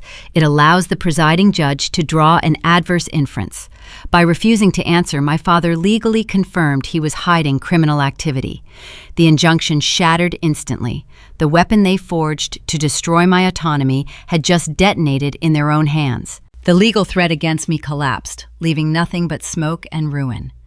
Belmont hastily packed his briefcase, refusing to look at his clients. The hunters had legally become the hunted. I stood up, buttoned my blazer, and walked out of the conference room without offering them a single backward glance. They were trapped in a cage of their own design. My father pleaded the Fifth. But the worst betrayal was yet to come, and it wouldn't come from my parents. The collapse of a legal defense happens much faster than its construction. By Friday morning, Gregory Belmont filed a motion to withdraw as counsel for Richard and Brenda Martin, citing irreconcilable differences. In the legal community, that phrase is a polite translation for discovering your clients lied to you and are currently standing in the crosshairs of a federal fraud investigation. Without Belmont, my parents were legally exposed and entirely isolated. The holding company audit did not pause for their discomfort. The forensic accountants were tracing the stolen $400,000 through a series of dummy limited liability companies. To recover the stolen capital, the trust board initiated the process of placing heavy liens on my parents' primary assets. The custom mahogany dining table, the vintage champagne cellar, the Upper Arlington estate itself were all slated for liquidation. The fortress was crumbling, and when a fortress crumbles, the rats turn on each other to survive. Jessica had spent her entire 30 years orbiting the gravitational pull of our parents' wealth. She was the golden child, a status that required constant maintenance and a steady stream of subsidies. When she overdrafted her accounts, my father replenished them. When she caused a catastrophic car accident, my father committed corporate theft to purchase her a clean record. Her entire reality was constructed on the premise that Richard and Brenda Martin would always possess the capital to shield her from consequences. Now, the shield was gone. Todd was facing foreclosure on their home, and the backup plan of moving into my parents' estate was evaporating before her eyes. Jessica was staring down the barrel of genuine poverty. For a woman whose identity was tethered to designer labels and country club memberships, poverty was a fate worse than death. I was sitting in my apartment on Saturday evening watching the city lights reflect off the dark waters of the Scioto River. A quiet rain was falling, washing away the remnants of the winter snow. My phone vibrated against the granite countertop. I glanced at the screen, expecting an email from Harrison. Instead, I saw a text message notification from my sister. We had not communicated since she stood amidst the shattered glass on my kitchen floor, demanding a bridge loan. I picked up the device and tapped the screen to open the thread. The message began with a word I had not heard in 15 years. Safi. My chest tightened. It was a visceral, physical reaction. Safi was the nickname she used when we were children, before the hierarchy of our family calcified into rigid roles. It was the name she called me when we used to hide in the branches of the old oak tree in our backyard, sharing secrets while our parents hosted dinner parties inside. Seeing those 5 letters glow on the digital screen felt like unearthing a time capsule from a timeline that no longer existed. I read the rest of the message. Safi, I know things got out of hand. Mom and Dad are losing their minds. Dad is drinking heavily and Mom is just screaming at the walls. They're going to lose the house. Todd and I are filing for bankruptcy next week. I know you hate me right now, but we need to talk. I know what Dad did. I know about the missing money and the settlement. If you can find a way to secure a portion of the trust for me, just a percentage, I will go to the authorities. I will testify against Dad. I will tell the auditors exactly where he hid the funds and how he authorized the transfers. Please, just help me out and I will give you everything you need to bury them. I sat on one of the bar stools and read the paragraph a second time to ensure my mind was interpreting the text accurately. The sheer audacity of her proposal was breathtaking. My father had risked a federal prison sentence to keep Jessica out of a jail cell. He ruined his career, destroyed his reputation, and dismantled his own financial security to buy her a clean slate after she shattered an innocent man's spine. He committed the ultimate act of corrupted paternal devotion. And here was his golden child offering to hand him over to the federal authorities in exchange for a cut of the remaining cash. She was willing to trade her father's freedom for a financial lifeline. She was ready to stand on a witness stand, point a finger at the man who sacrificed everything for her, and watch him wear handcuffs just so she could avoid downsizing to a smaller house. A profound, heavy grief washed over me. It was not grief for the loss of our current relationship, because that bond shattered a long time ago. It was a mourning for the sister I never actually had. I spent my childhood hoping that one day Jessica would see through the toxic dynamic our parents created. I hoped she would eventually recognize the imbalance and stand beside me. Reading her message, I realized the tragic truth. She was not a victim of our parents' manipulation. She was the most successful product of it. They raised a woman who viewed human beings entirely as transactions. The moment her father ceased being a profitable asset, she calculated his liquidation value and offered him up for sale. I felt a tear slide down my cheek. I let it fall. Risk analysts are trained to process data without emotion, but acknowledging the death of a childhood hope requires a moment of genuine silence. I wiped the moisture from my jaw and took a deep breath. The mourning period lasted exactly 2 minutes. Then the analyst brain took over. Grandfather told me that people lie, but math does not. Jessica's text message was the final equation I needed to solve the problem of my family. She thought she could pivot playing the role of my secret ally. She believed she could leverage my assumed resentment toward our parents to negotiate a payout. She severely underestimated the depth of my detachment. I did not want vengeance. I wanted a clean ledger. I did not reply to her message. Engaging with a traitor only validates their negotiation tactics. Instead, I pressed the buttons on the side of my phone, capturing a high-resolution screenshot of the entire conversation. I ensured the timestamp and her contact information were clearly visible at the top of the image. I opened a new message thread. I typed in my father's cell phone number. I added my mother's number, creating a group chat. I attached the image file containing Jessica's treasonous offer. I did not add a caption. I did not type a clever remark or a vindictive sign-off. The text message spoke for itself. It was a digital mirror forcing Richard and Brenda Martin to look at the exact monster they had spent 30 years feeding. I pressed send. The loading bar shot across the top of the screen, confirming the delivery. I set the phone face down on the counter and walked over to the window. Down below, the city traffic moved in a steady, rhythmic flow. The rain continued to fall, blurring the red taillights of the cars. I pictured the notification chiming in the dark corners of my parents' estate. I imagined my father picking up his device, his hands shaking from the alcohol and the stress, opening the message to find his beloved daughter offering him up as a sacrificial lamb. I imagined the screaming that would follow, the shattered illusions, the realization that their curated, flawless family unit was nothing more than a den of vipers turning their fangs on each other the moment the feeding trough went empty. They built a hierarchy based on greed and entitlement. They weaponized affection and punished loyalty. They thought they could aim that toxicity at me and force me to submit. By stepping out of the line of fire, I simply allowed their momentum to carry them into a devastating collision with each other.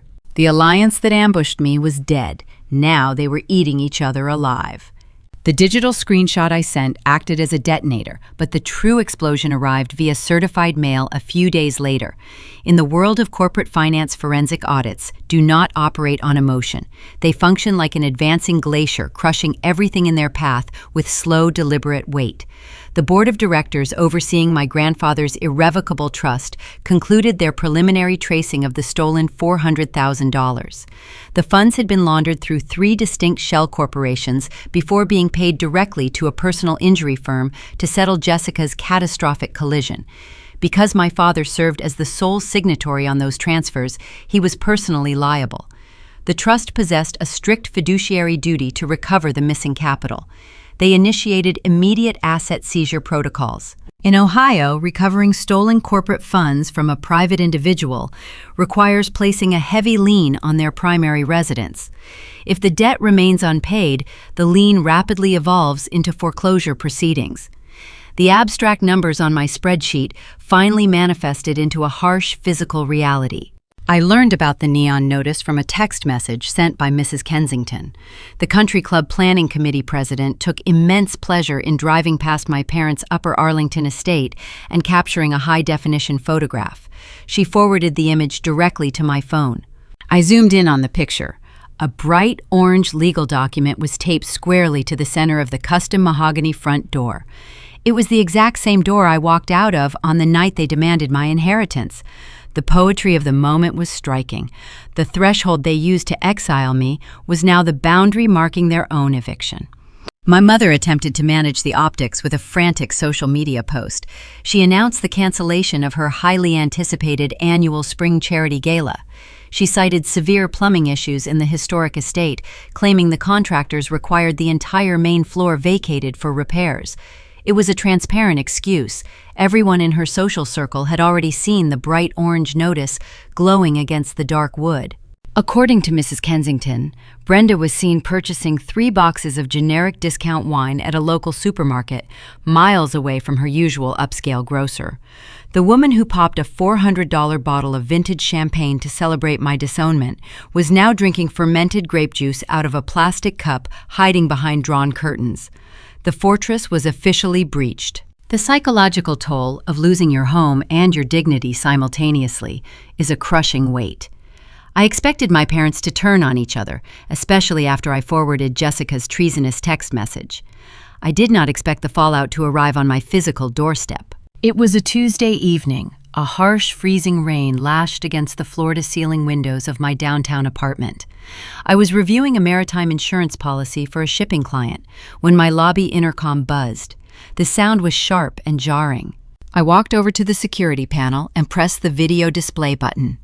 The camera fed a grainy black and white image into my living room. My father stood in the sterile, brightly lit vestibule. Richard Martin looked unrecognizable. The tailored suits and the arrogant posture of the corporate president were gone. He wore a damp, wrinkled trench coat over a mismatched sweater. His hair was disheveled, plastered against his forehead by the freezing rain. His shoulders slumped, bearing the invisible burden of a man who had lost his career, his fortune, and his family in a span of 3 weeks. He looked aged by a full decade. I pressed the audio receiver. "State your business," I said, my voice projecting through the lobby speaker. Sapphire, his voice cracked, echoing through the empty marble foyer. "Please let me up. I just need to come upstairs." I debated leaving him down there. The security guard would eventually escort him off the premises. But analyzing a threat requires assessing it directly. Avoiding the confrontation leaves lingering variables. I pressed the release button, unlocking the inner glass doors. 5 minutes later, a soft knock sounded against my heavy apartment door. I unbolted the lock and opened it, leaving the chain unfastened so I could stand in the open threshold. My father stood in the hallway, trembling slightly. The smell of cheap alcohol and stale rain radiated from his damp clothes. He looked past my shoulder into the warm, minimalist sanctuary of my living room. "Brenda kicked me out," he said, his voice hollow and defeated. "She saw the text message from Jessica.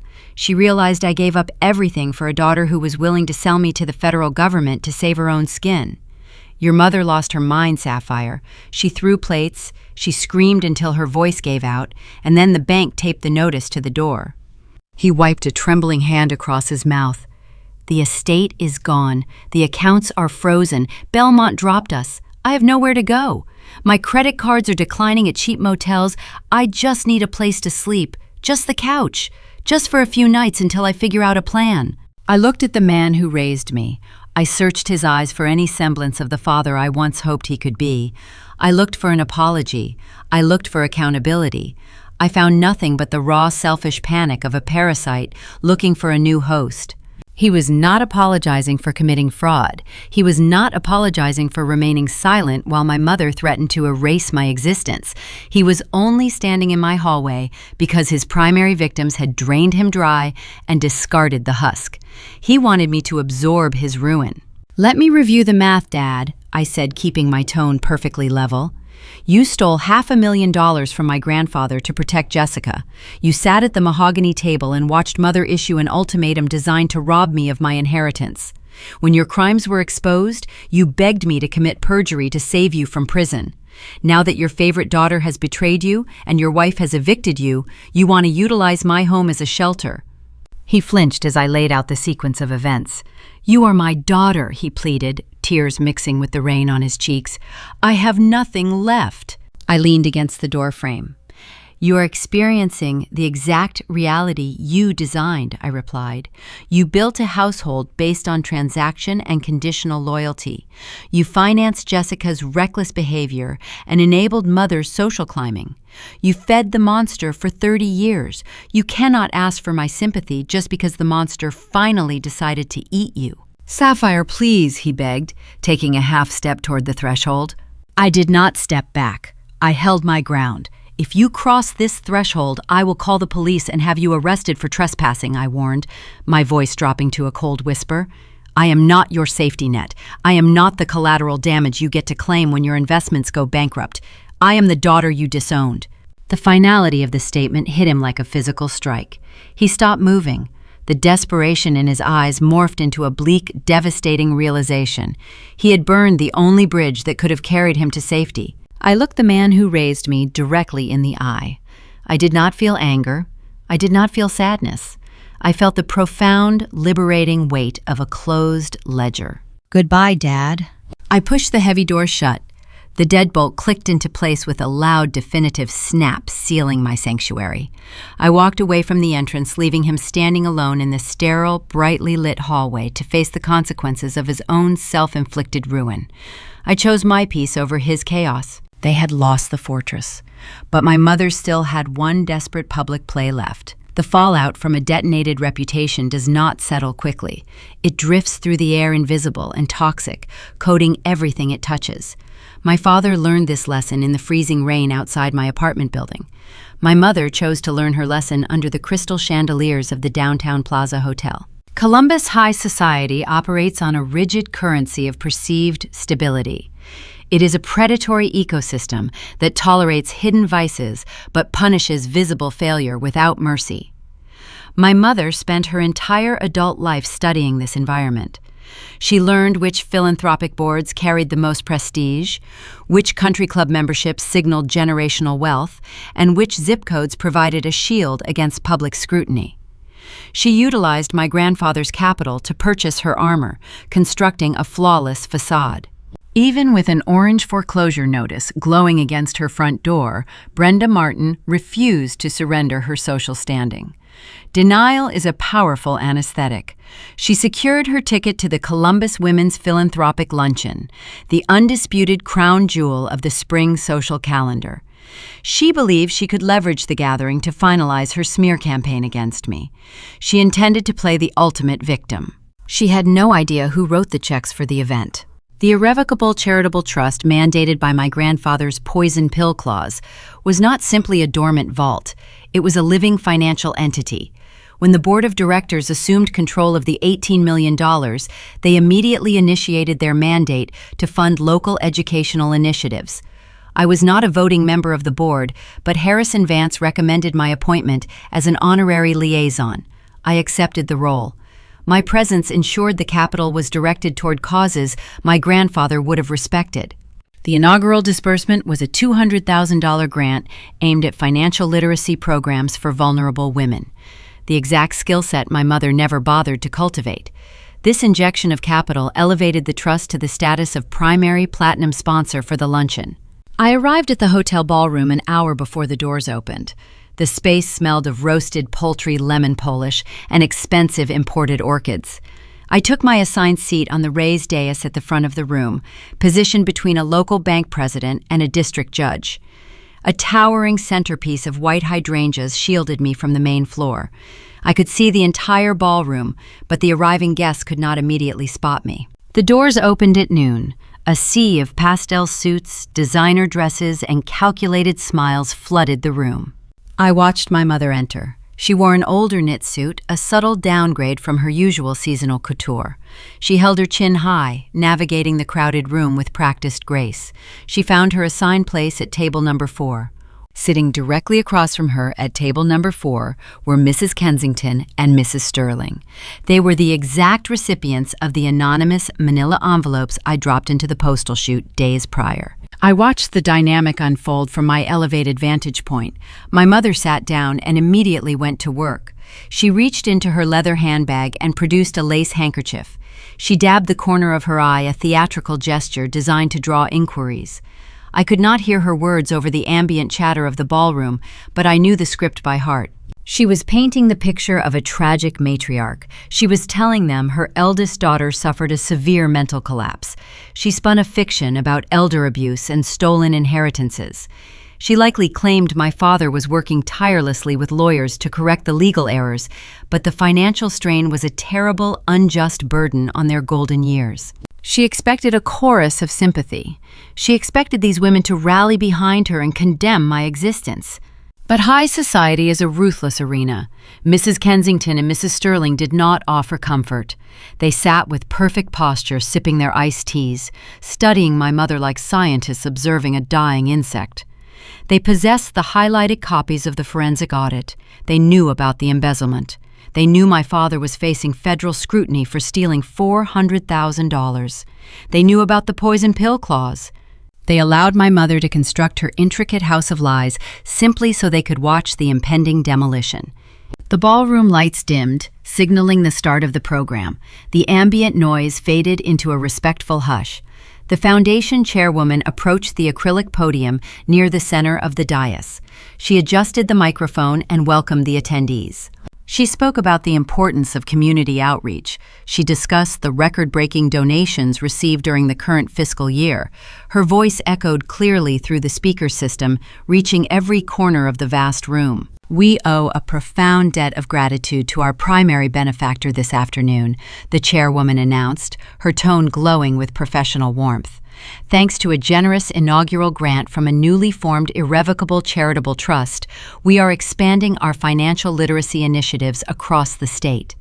We are honored to have the trust's designated liaison joining us today. The chairwoman gestured toward the guests' seating arrangements. I invite everyone to direct their attention to the inside cover of your programs to recognize our sponsor, and I ask our liaison to please stand and be acknowledged. I watched my mother pick up the heavy cardstock program resting beside her plate. She flipped the cover open. Her eyes scanned the page. The sponsor details were printed in gleaming gold foil. Directly beneath the name of the trust was the designated representative, Sapphire Martin. I pushed my chair back and stood up. The spotlight swept across the dais, illuminating my face. The room erupted into a wave of polite, sustained applause. I looked directly at table number 4. My mother froze. Her mouth hung open a fraction of an inch. The theatrical grief vanished from her features, replaced by a visceral, raw horror. She looked at the gold foil lettering printed on the page, and then looked back at me standing beneath the grand chandelier. The arithmetic of the moment clicked into place inside her mind. She realized I did not just vaporize the inheritance. I redirected the capital. I wielded it, and I was using it to fund the very event she chose as the stage for her smear campaign. I was the architect of the environment she was currently standing in. The applause subsided. I nodded to the chairwoman and took my seat. The spotlight faded back to a soft ambient glow. My mother turned to the women at her table. Her breathing became shallow and rapid. She expected them to share her shock. She opened her mouth to speak, seeking the safety of her peers, seeking some form of validation to counter the sudden shift in reality. Mrs. Kensington picked up her crystal water goblet. She took a slow, deliberate sip. Without saying a single word, she turned her chair 2 inches to the right, presenting her shoulder directly to my mother. Mrs. Sterling followed suit. She leaned toward the woman on her left, initiating a hushed conversation about the floral arrangements. The other guests at the table mirrored the behavior, one by one. It was a synchronized, deliberate shunning. In the world of the wealthy, silence is the sharpest blade. They do not yell, they do not argue, they simply revoke your existence. The women at table 4 knew the truth, and they judged my mother not just for the fraud, but for the insult of assuming they were foolish enough to believe her lies. They iced her out in real time. My mother was trapped in a vacuum. She sat in a crowded ballroom surrounded by hundreds of people, and she was entirely isolated. The social currency she spent 30 years accumulating dropped to zero in a matter of seconds. She was breathing, but she no longer existed in their hierarchy. The panic set in. She could not endure the freezing temperature of the table. She grabbed her leather clutch. She stood up abruptly. The wooden legs of her chair scraped harshly against the parquet floor, creating a loud, disruptive noise that drew the attention of dozens of nearby guests. She did not apologize. She turned and walked toward the exit. Her pace was chaotic. Her heels clicked erratically against the floorboards, echoing her frantic retreat. She pushed through the heavy brass doors and disappeared into the lobby, fleeing the public execution she unknowingly orchestrated for herself. I picked up my sparkling water and took a sip. The lemon slice floated against the ice. The luncheon proceeded without a single disruption. She was ruined in high society, but she still thought she could manipulate the one person who knew her best. The aftermath of a public social execution is strangely quiet. I expected the fallout from the philanthropic luncheon to generate a chaotic wave of phone calls or frantic text messages. Instead, the following week delivered nothing but a hollow, resounding silence. My mother had fled the hotel ballroom in disgrace, stripped of her curated identity, and exiled from the only ecosystem she valued. For 7 days, the communication lines remained dark. I knew the quiet was a temporary condition. Predators do not simply vanish when they lose their hunting grounds. They retreat to the shadows, they adapt, and they formulate a new strategy. On a gray Wednesday evening, I stopped by the lobby mailroom of my apartment building. I unlocked my small metal compartment and pulled out a stack of utility bills and corporate circulars. Hidden near the bottom of the stack was a standard white envelope. It lacked a return address. It lacked the heavy weight and the gold wax seal of her previous imported stationery. The downgrade in paper quality was a stark indicator of their frozen bank accounts. Despite the generic packaging, the looping cursive handwriting on the front was unmistakable. Brenda Martin was deploying a new tactic. I rode the elevator up to the 12th floor, holding the envelope loosely in my grip. I entered my apartment, locked the deadbolt, and walked into the kitchen. The city lights cast a faint glow across the granite countertops. I did not turn on the overhead fixtures, preferring the ambient illumination. I picked up a silver letter opener and sliced the top edge of the paper. A single folded sheet of lined notebook paper slipped out. As I unfolded it, a small rectangular object detached itself and fluttered onto the dark stone counter. It was a photograph. I set the letter down and picked up the image. The glossy finish was faded, the colors muted by a decade of exposure to sunlight. The picture captured a summer afternoon at my grandfather's lake house. The year was likely 2002. The water stretched out in the background, a brilliant sapphire blue beneath a cloudless sky. In the foreground, 2 young girls stood on the wooden dock, Jessica and I. We wore matching floral swimsuits. Jessica's blonde hair was tied in pigtails, and she was holding a brightly colored beach ball, laughing at something out of frame. I stood next to her, holding a small plastic bucket, my shoulder brushing against hers. We looked like ordinary sisters. We looked like a team. My chest tightened, an involuntary physiological response. The image was a direct surgical strike on my inner child. It bypassed my analytical defenses and targeted the fragile, buried part of my psyche that still yearned for a normal family. Looking at the photograph, I remembered the scent of coconut sunscreen and the sound of water lapping against the wooden pylons. I remembered a fleeting era before the roles calcified, before Jessica became the golden investment and I became the disposable insurance policy. My mother sent the photograph to remind me that we once shared the same oxygen without keeping score. It was a visual anchor designed to drag me backward into the current of nostalgia. I set the picture down and picked up the lined notebook paper. The handwriting was slightly shaky, betraying the toll the past month had taken on her nerves. "My dearest Sapphire," the letter began, "I am writing this to you because the silence between us is breaking my heart. The events of the past few weeks spun so far out of our control.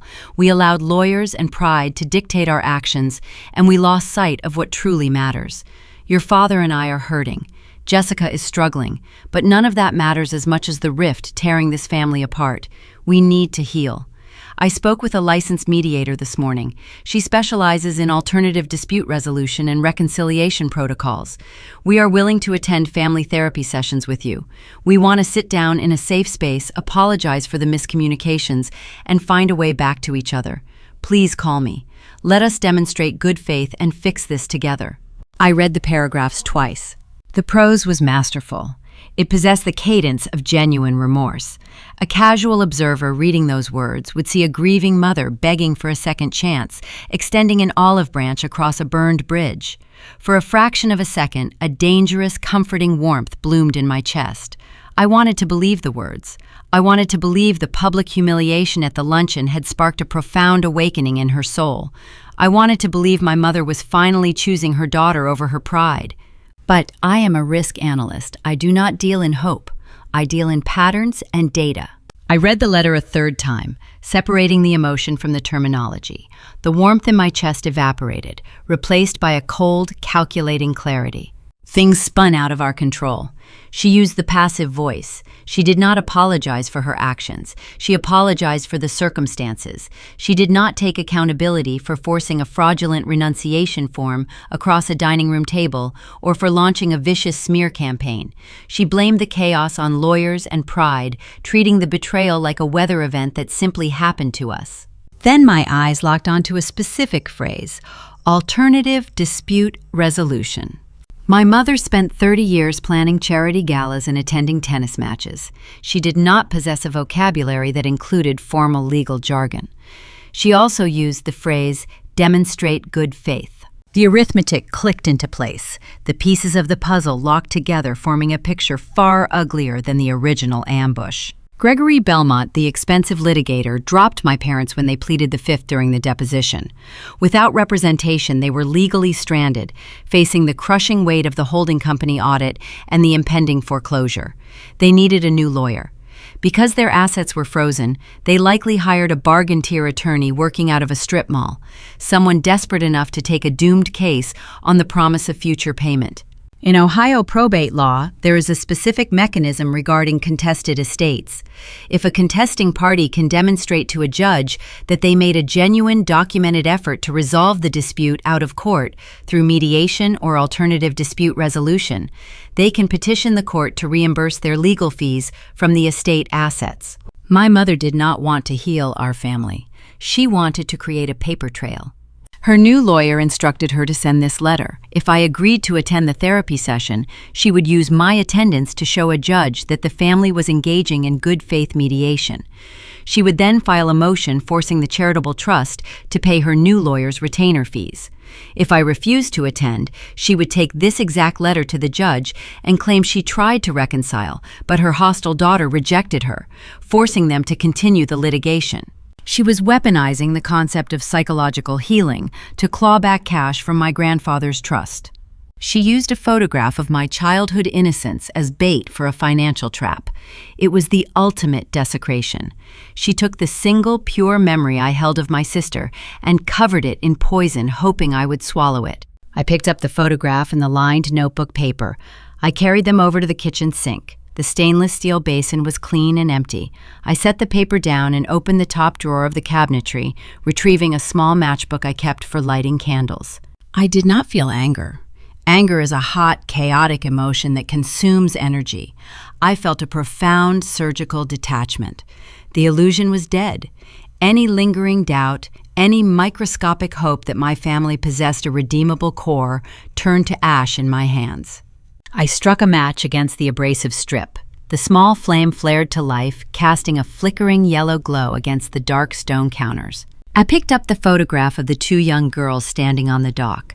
I held the bottom edge and brought the corner of the glossy paper to the flame. The fire caught instantly. The chemical coating hissed, turning brown and black as the heat consumed the image. I watched the smiling face of my sister melt away, followed by my own. When the heat reached my fingertips, I dropped the burning square into the metal sink. I placed the handwritten letter on top of the flames. The notebook paper ignited rapidly, fueling a bright, brief blaze. I stood in the quiet kitchen, watching the words turn into fragile gray ribbons of ash. The smoke drifted upward, carrying the scent of burnt ink and finality toward the exhaust vent. The trap was destroyed. There would be no therapy sessions. There would be no good faith mediation. There would be no court-ordered reimbursement for her strip mall attorney. I turned on the faucet.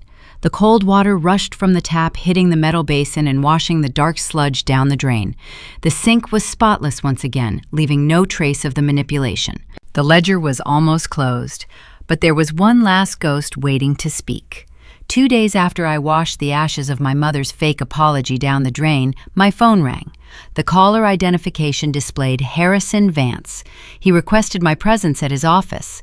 The tone of his voice lacked its usual sharp professional edge. It sounded quiet and solemn, signaling a shift in our dynamic. The legal battles were over. We were moving into the aftermath. I arrived at the law firm just after 3 in the afternoon. The receptionist ushered me straight back into the corner suite. Harrison was sitting behind his large oak desk. He did not have legal pads or case files spread across the surface. The leather blotter was entirely bare except for one small object resting precisely in the center. Harrison offered me a seat. He provided a brief status report regarding the various fires burning across my family. My mother's strip mall attorney had formally withdrawn the injunction. The probate court recognized the irrevocable charitable trust as the sole rightful owner of the estate. The federal auditors handed their findings over to the authorities. The structural collapse of my parents' empire was now a matter of public record. The war was officially over. We secured the victory. But Harrison did not call me down here to discuss court filings. He pointed to the object on his desk. It was an envelope.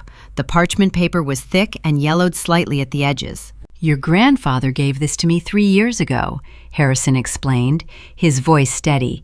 He attached a very specific condition to its delivery. He instructed me to hold it in a secure vault until the estate was settled and the inevitable legal assault from your parents was neutralized. He said you needed to read this only after the dust settled and the smoke cleared. I reached across the desk and picked up the envelope. The paper carried a distinct, familiar scent, a rich, dark blend of cherry wood and pipe tobacco. It was the exact smell of the screened porch where I spent my childhood summers learning to read balance sheets. My throat tightened. The sensory memory bypassed my analytical defenses. I broke the wax seal. I pulled out 2 sheets of handwritten paper. The pen strokes were sharp-angled and precise. It was the handwriting of a man who built a commercial real estate empire from nothing. "My dear Sapphire," the letter began, "if you are reading this, Harrison has done his job and you have survived the crucible. I know what the past few months have cost you. I know the ugly truths you had to face. I know the impossible choices you had to make. I am writing this to explain why I forced you to make them." I leaned back in the leather guest chair. The ambient noise of the city traffic outside the window faded away. I spent my life building wealth, hoping it would provide security for my bloodline, the letter continued. Instead, it acted as fertilizer for their worst instincts. I watched your mother trade her character for social currency. I watched your father transform from a weak man into a corrupt one. I watched Jessica learn how to weaponize her tears to extract capital. They became parasites feeding on the foundation of our family. He saw the rot clearly. He possessed the same diagnostic vision I used in my career. I knew I could not leave the money to them, my grandfather wrote. They would squander it and destroy each other in the process. But I also knew I could not simply cut them out of the will. If I left the estate directly to a charity upon my death, they would have spent decades dragging my legacy through the courts. They would have bled the accounts dry in legal fees, challenging my sanity and holding the funds hostage. I needed a definitive mechanism to sever their access permanently. I needed an ironclad trap, and I needed a key. My eyes moved to the next paragraph. The ink seemed to press deeper into the paper. You were the key, Sapphire. I left the $18 million to you, knowing exactly what they would try to do. I knew your mother would threaten you. I knew your father would enable her. I knew they would attempt to extort the inheritance using the weight of their parental authority. I built the poison pill clause as the trap to finalize their ruin. But a trap is useless without bait. I stopped reading. The air in the office suddenly felt thin. I made you the bait, Sapphire, he wrote. I put the target on your back because I knew you were the only one strong enough to spring the trap and survive the fallout. I knew you possessed the analytical detachment required to walk away from the cash. I used you to burn the rot out of this family. The words blurred on the page. The only person in my entire bloodline who ever showed me genuine affection had intentionally placed me in the crosshairs of a psychological firing squad. He knew the emotional agony I would endure. He knew my parents would threaten to disown me. He orchestrated the entire dining room ambush from beyond the grave, calculating my pain as a necessary variable in his equation. It was a staggering betrayal. It was a cold, calculated manipulation. He treated me like a pawn on a chessboard, sacrificing a valuable piece to checkmate his opponents. For a long, terrifying moment, a dark resentment flared in my chest. I hated the math. I hated the logic. I hated being utilized as an instrument of destruction by the man who taught me how to count. I took a slow breath and forced my eyes back to the parchment. I know you might hate me right now, the letter stated, anticipating my exact reaction. You have every right to despise an old man for using you, but I watched you shrink yourself for 30 years to fit inside their toxic ecosystem. I watched you pay their debts and absorb their blame. You were never going to leave them on your own, Sapphire. Your sense of duty was too strong. You needed them to push you out. You needed them to demonstrate their true nature, so you could finally close the ledger. I stared at the final lines of the letter. The $18 million was never your inheritance. Your inheritance is your freedom. The money was simply the tool I used to buy it for you. You are free now. Build your own empire. Do not look back. I lowered the letter. The silence in the office was profound. Harrison sat quietly behind his desk, giving me the space to process the revelation. The resentment that flared in my chest slowly began to cool, hardening into a clear, sharp understanding. My grandfather did not use me to punish my parents. He punished my parents to liberate me. It was a brutal, agonizing method. It was a psychological intervention disguised as a hostile corporate takeover. But the arithmetic was flawless. He knew the exact price of my autonomy, and he paid it using the only currency my parents understood. His love was not soft. It was not gentle. It was a ruthless strategy designed to save my life. He forced them to show me who they really were. By putting the money in my hands, he forced my mother to issue the ultimatum that shattered the illusion of our family. He gave me the data I needed to walk away without a single drop of guilt. I folded the 2 sheets of paper and slid them back into the thick envelope. I did not strike a match this time. I placed the envelope inside my leather handbag. This was a receipt worth keeping. I stood up and extended my hand across the desk. Harrison stood and took it, offering a firm, solemn shake. "We did good work here today," Harrison said. "We executed the contract," I replied. I walked out of the law firm and stepped onto the busy downtown sidewalk. The winter storm had passed, leaving a crisp, clear afternoon in its wake. The sun reflected brightly off the glass facades of the skyscrapers. I felt a profound lightness in my step. The invisible chains that tethered me to my family were gone. The obligations, the guilt, the constant risk assessment they were all dissolved. I was no longer the reliable daughter or the disposable insurance policy. I was simply a woman with a clean slate. The trap had sprung. The foundation had crumbled. My parents and my sister were left to navigate the wreckage of their own greed. But there was one final interaction required to close the books entirely, a final accounting to ensure the balance remained at zero. I had my answers. Now all that was left was the final collection. Time possesses a unique, clarifying property. It acts as a solvent, dissolving the frantic noise of a crisis and leaving behind the hardened truth. Exactly 150 days passed since I read my grandfather's final letter. During that span, the architecture of my life shifted into a permanent, stable configuration. The corporate board at my firm reviewed my quarterly risk assessments and offered me a promotion to Senior Director of Risk Mitigation. The new title arrived with a substantial salary increase and a portfolio of executive perks. One of those perks was a premium VIP membership to the Wellington Country Club. The Wellington was a sprawling historic estate located on the affluent northern edge of Columbus. It boasted manicured golf courses, vaulted dining rooms, and an unwritten strict code of social hierarchy. It was the exact venue my mother spent decades trying to infiltrate and dominate. Thanksgiving Day arrived, bringing a crisp, biting frost that coated the rolling green hills outside the club windows.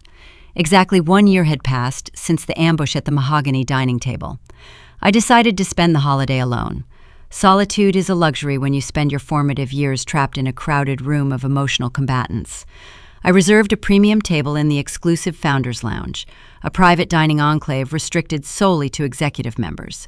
The room smelled of roasted sage brown butter and wood smoke emanating from the massive stone hearth. I sat near the floor-to-ceiling glass windows, enjoying a glass of imported Pinot Noir and a quiet, pristine afternoon. The Wellington possesses a unique architectural layout. The Founders Lounge occupies a raised platform, offering a clear vantage point over the lower grand ballroom. On major holidays, the club management opens the lower ballroom to the general public, hosting a flat-feed buffet to generate additional seasonal revenue. I took a slow sip of my wine and looked down at the public dining section. The contrast between the two rooms was a study in financial gravity. Up here, the tables featured fine porcelain and dedicated waitstaff. Down there, throngs of people navigated chafing dishes and crowded seating arrangements. My eyes scanned the perimeter of the buffet line and stopped. My analytical training forces me to recognize patterns instantly. I spotted the posture first. A woman attempting to stand with an aristocratic grace while holding a standard ceramic buffet plate. It was Brenda Martin. My mother wore a faded maroon dress from a previous season. The tailored fit was slightly loose, indicating the physical toll of her recent stress. My father stood next to her. Richard looked frail, his shoulders bowed under the invisible weight of his public ruin and his federal plea deal. They were forced to downsize into a rented 2-bedroom condominium on the industrial side of the city. Yet they paid the entrance fee for the public holiday buffet to maintain a hollow illusion of their former country club lifestyle. Trailing behind them were Jessica and Todd. My sister no longer looked like the pristine golden child.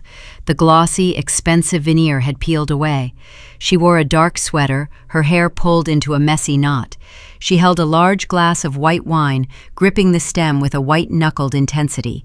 Todd walked beside her, his hands shoved deep into his pockets, his jaw clenched in a permanent state of bitter resentment. Their bankruptcy filing was a matter of public record now.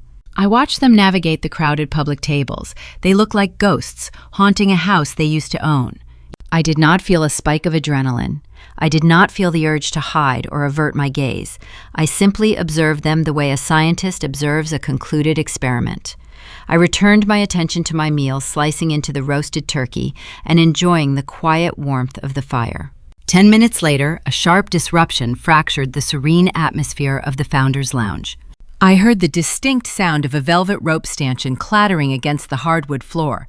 The heavy barrier separated the public ballroom from the carpeted stairs leading up to the VIP section. I turned my head. Jessica was marching up the short staircase. She had bypassed the host's stand.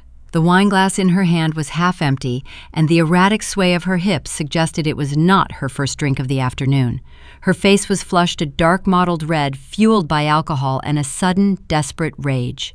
Todd was scrambling up the stairs behind her, reaching for her elbow, trying to pull her back. My parents stood frozen at the bottom of the steps, paralyzed by the unfolding spectacle. Jessica shoved Todd's hand away. She scanned the private lounge, her eyes locking onto my table by the window. The alcohol stripped away her social conditioning. The rigid rules of high society decorum disintegrated. She stomped across the plush carpet, ignoring the shocked stares of the wealthy patrons seated at the surrounding tables. She reached my table and slammed her free hand onto the white linen tablecloth, making the silver cutlery jump. "You think you are so brilliant," she slurred her voice, rising above the soft ambient jazz playing overhead. "You sit up here in your little private room looking down at us. You think you won." I placed my napkin on my lap. I did not stand up. I did not break eye contact. "You are intoxicated, Jessica," I stated, my tone calm and modulated.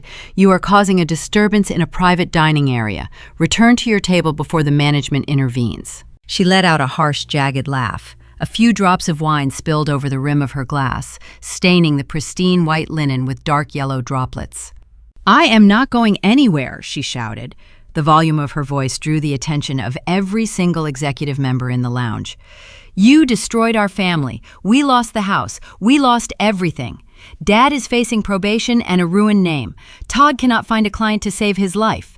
We are living in a nightmare because you were too selfish to share grandfather's estate. You planned this. You set us up to fall." Todd arrived at her side, his face pale with humiliation. "Jessica, stop it," he hissed, grabbing her shoulder. "People are staring." She jerked her shoulder, twisting out of his grip. "Let them stare," she screamed, her voice echoing off the vaulted wooden ceiling. "Let them see what kind of monster she is. She betrayed her own blood. She is a traitor." A young waiter carrying a large silver tray of champagne flutes stopped abruptly nearby. The sudden movement caused the heavy tray to tilt. The crystal glasses slid across the polished metal and crashed onto the hardwood floor. The sound of shattering glass acted like a gunshot. A dead, heavy silence fell over the entire Founders Lounge. The ambient jazz seemed to fade away. The clinking of silverware stopped. Every patron, every staff member, and every manager turned to watch the confrontation. At the bottom of the stairs, my mother covered her mouth with her hand, witnessing her final remaining shred of dignity evaporate in front of the Columbus elite. Jessica stood panting, her chest heaving, the echoes of her accusation hanging in the frozen air. She waited for me to defend myself. She expected me to engage in a screaming match, to lower myself to her frantic frequency. She wanted me to look embarrassed.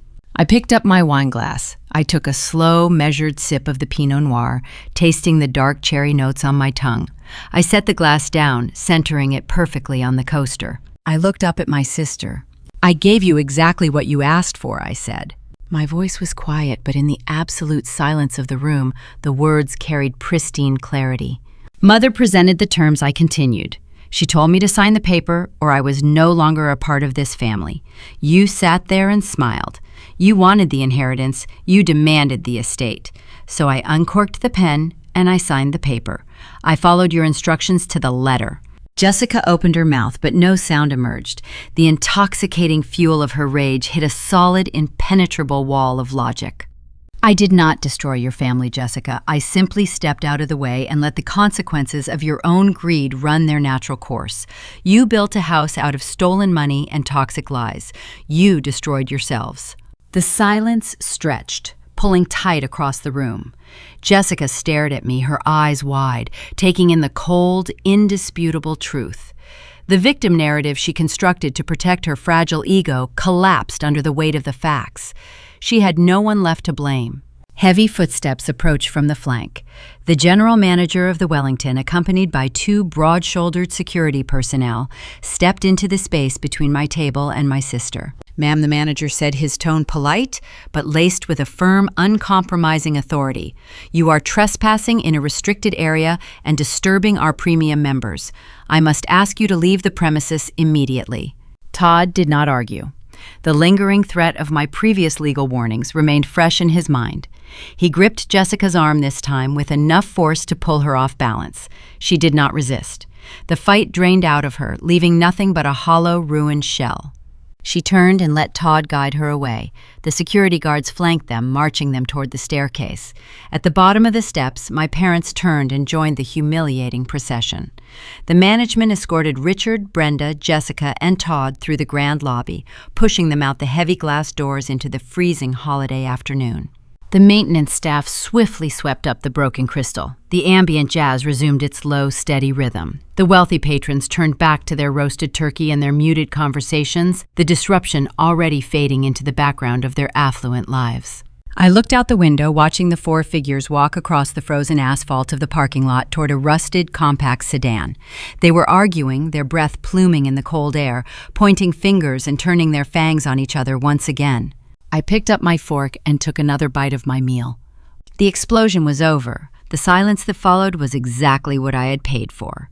The federal justice system moves with a slow, grinding precision. It does not care about country club memberships or imported Italian stationery. It took 7 months for the prosecutors to finalize the paperwork regarding the stolen corporate funds. Richard Martin did not stand trial. Trials require a defense, and my father possessed nothing left to defend. He accepted a plea arrangement to avoid serving time in a federal penitentiary.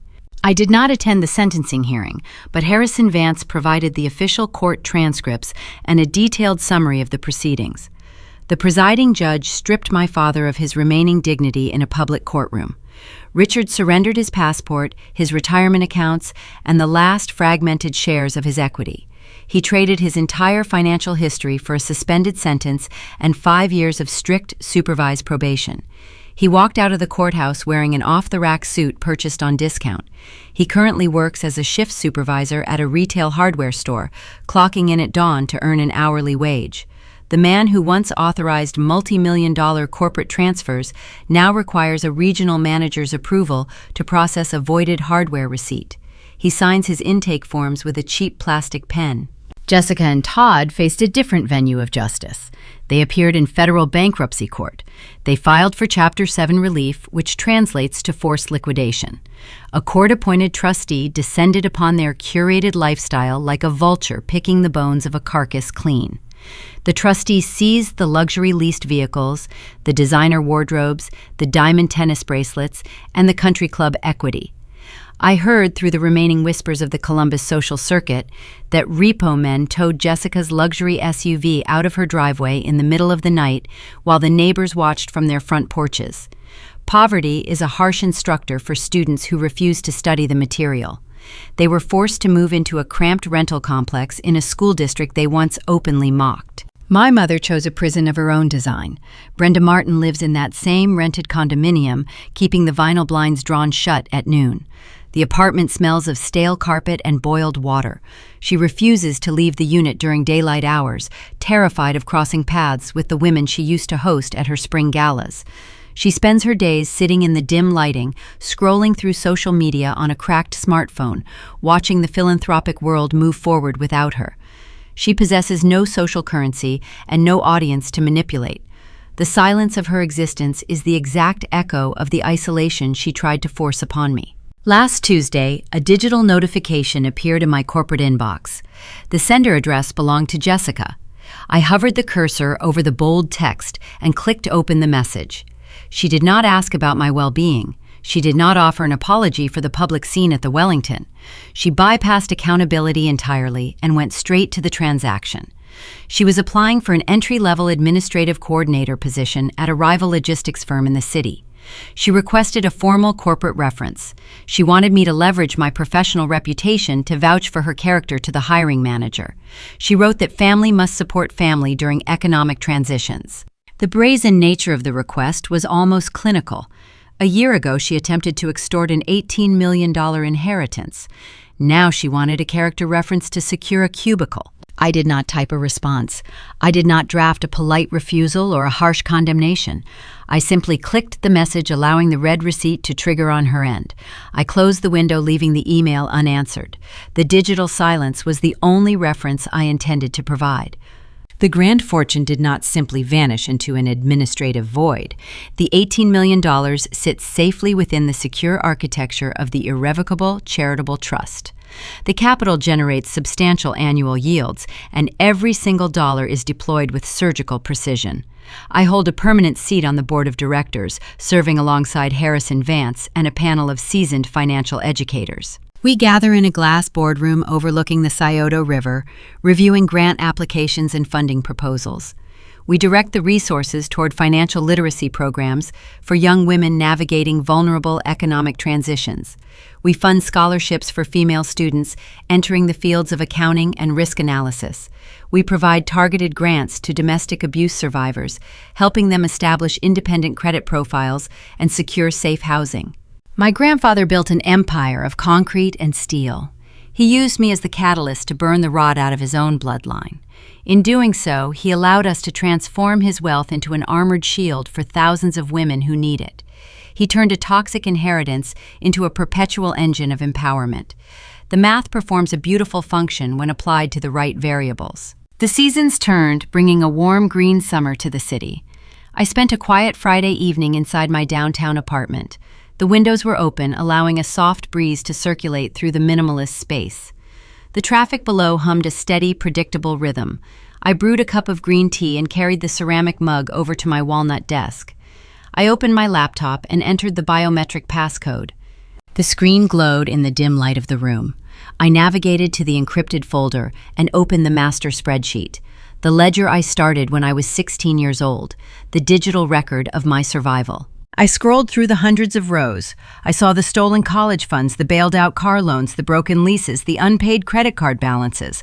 I saw the quantifiable history of a family that treated my existence as a renewable resource.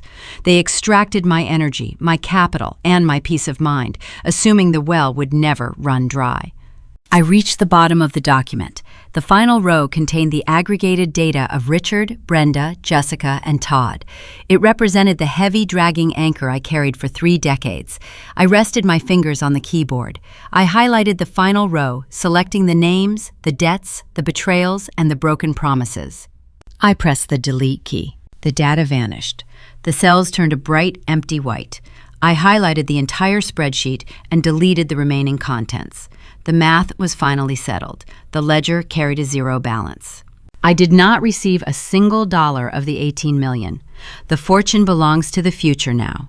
But by uncorking that fountain pen and signing the renunciation form on a snowy February night, I secured a prize possessing infinite value. I purchased my permanent, unshakable freedom.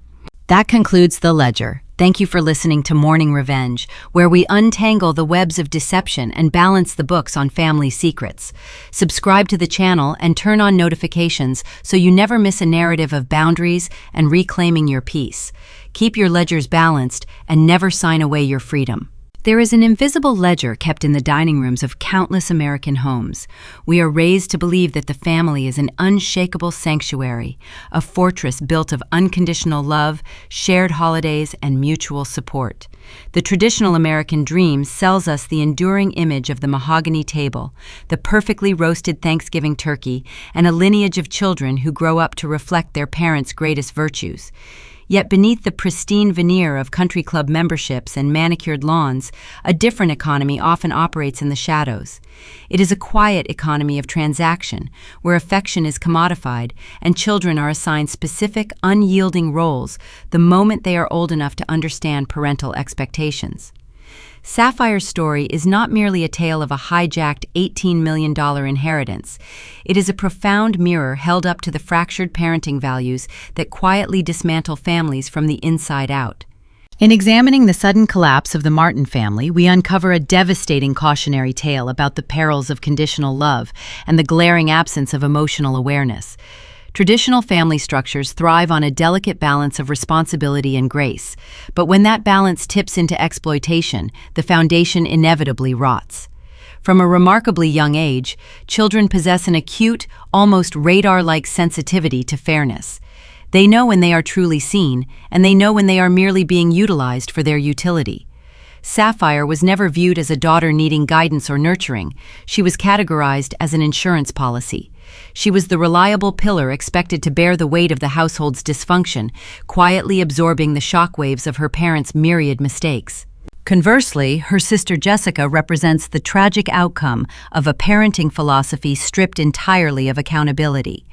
In a misguided attempt to provide the perfect life, Richard and Brenda insulated their golden child from the natural friction of the real world. When a parent constantly intervenes to erase a child's mistakes, whether it is replacing stolen college funds or covering up a catastrophic collision, they are not practicing protection. They are practicing sabotage. They rob the child of the opportunity to develop resilience, empathy, and a functional moral compass. Jessica grew into an adult who viewed human beings as disposable stepping stones and her own father as a negotiable asset. She is the haunting result of raising a child with endless privileges but zero expectations of character.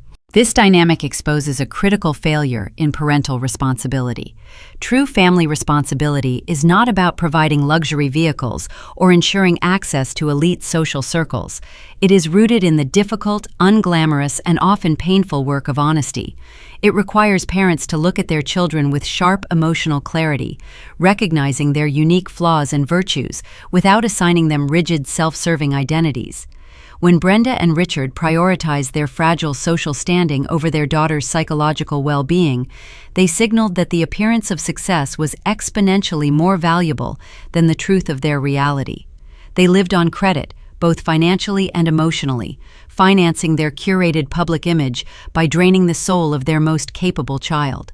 The modern American culture of success often blurs the line between supporting a child and enabling their worst instincts. We celebrate the self-made empire, but we rarely discuss the generational trauma that can accompany the transfer of that wealth.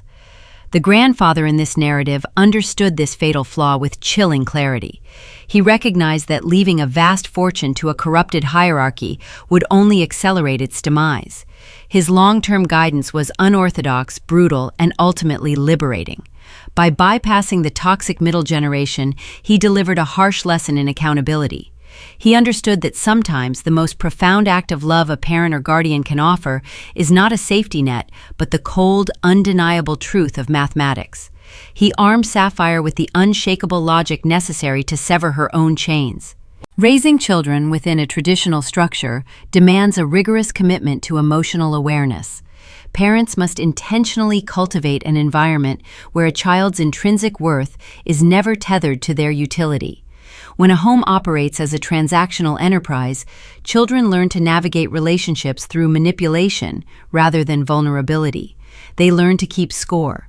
The supreme tragedy of the Martin family is that they could have had everything: loyalty, connection, a shared legacy, if they had simply chosen to treat their reliable daughter with a fraction of the grace they extended to their reckless one.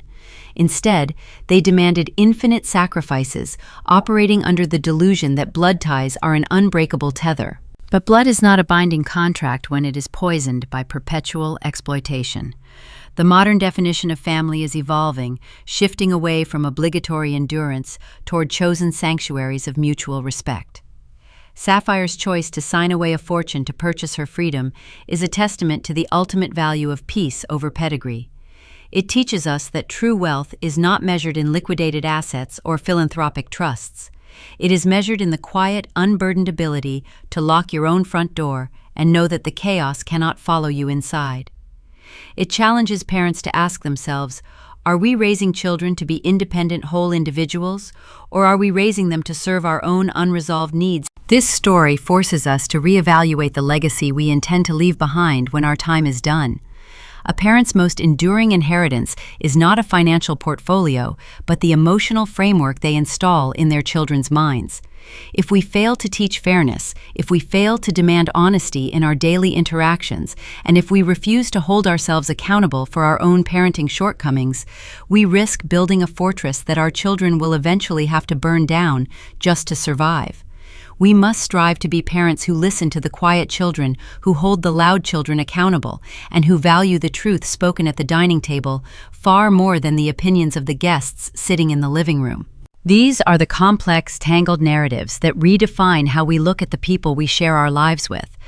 If you find yourself analyzing the ledgers of your own past, seeking clarity in the shadows of your upbringing, you are not alone in the search for truth. I invite you to join our growing community of thinkers and survivors. Please take a moment to follow the channel Morning Revenge, where we continue to explore these intricate human dynamics. Here, we unpack the heavy baggage of generational secrets and celebrate the quiet, monumental victories of reclaiming one's autonomy. As you step back and look at the landscape of your own life, consider the empty chairs at the tables of your past. We spend so much time mourning the relationships that fractured, wondering if there was a different combination of words or a different sacrifice that could have kept the wood from splintering. But perhaps the breaking was always inevitable. Perhaps the empty chair is not a symbol of something lost, but a monument to a boundary finally built. When the snow settles and the ambient noise of obligation fades away, you are left alone with the ledger of your own choices. You look out the window at the world moving forward, and you have to wonder, when the final debt is forgiven and the door is locked against the storm, is the silence that remains the sound of loneliness, or is it simply the first terrifying breath of true freedom?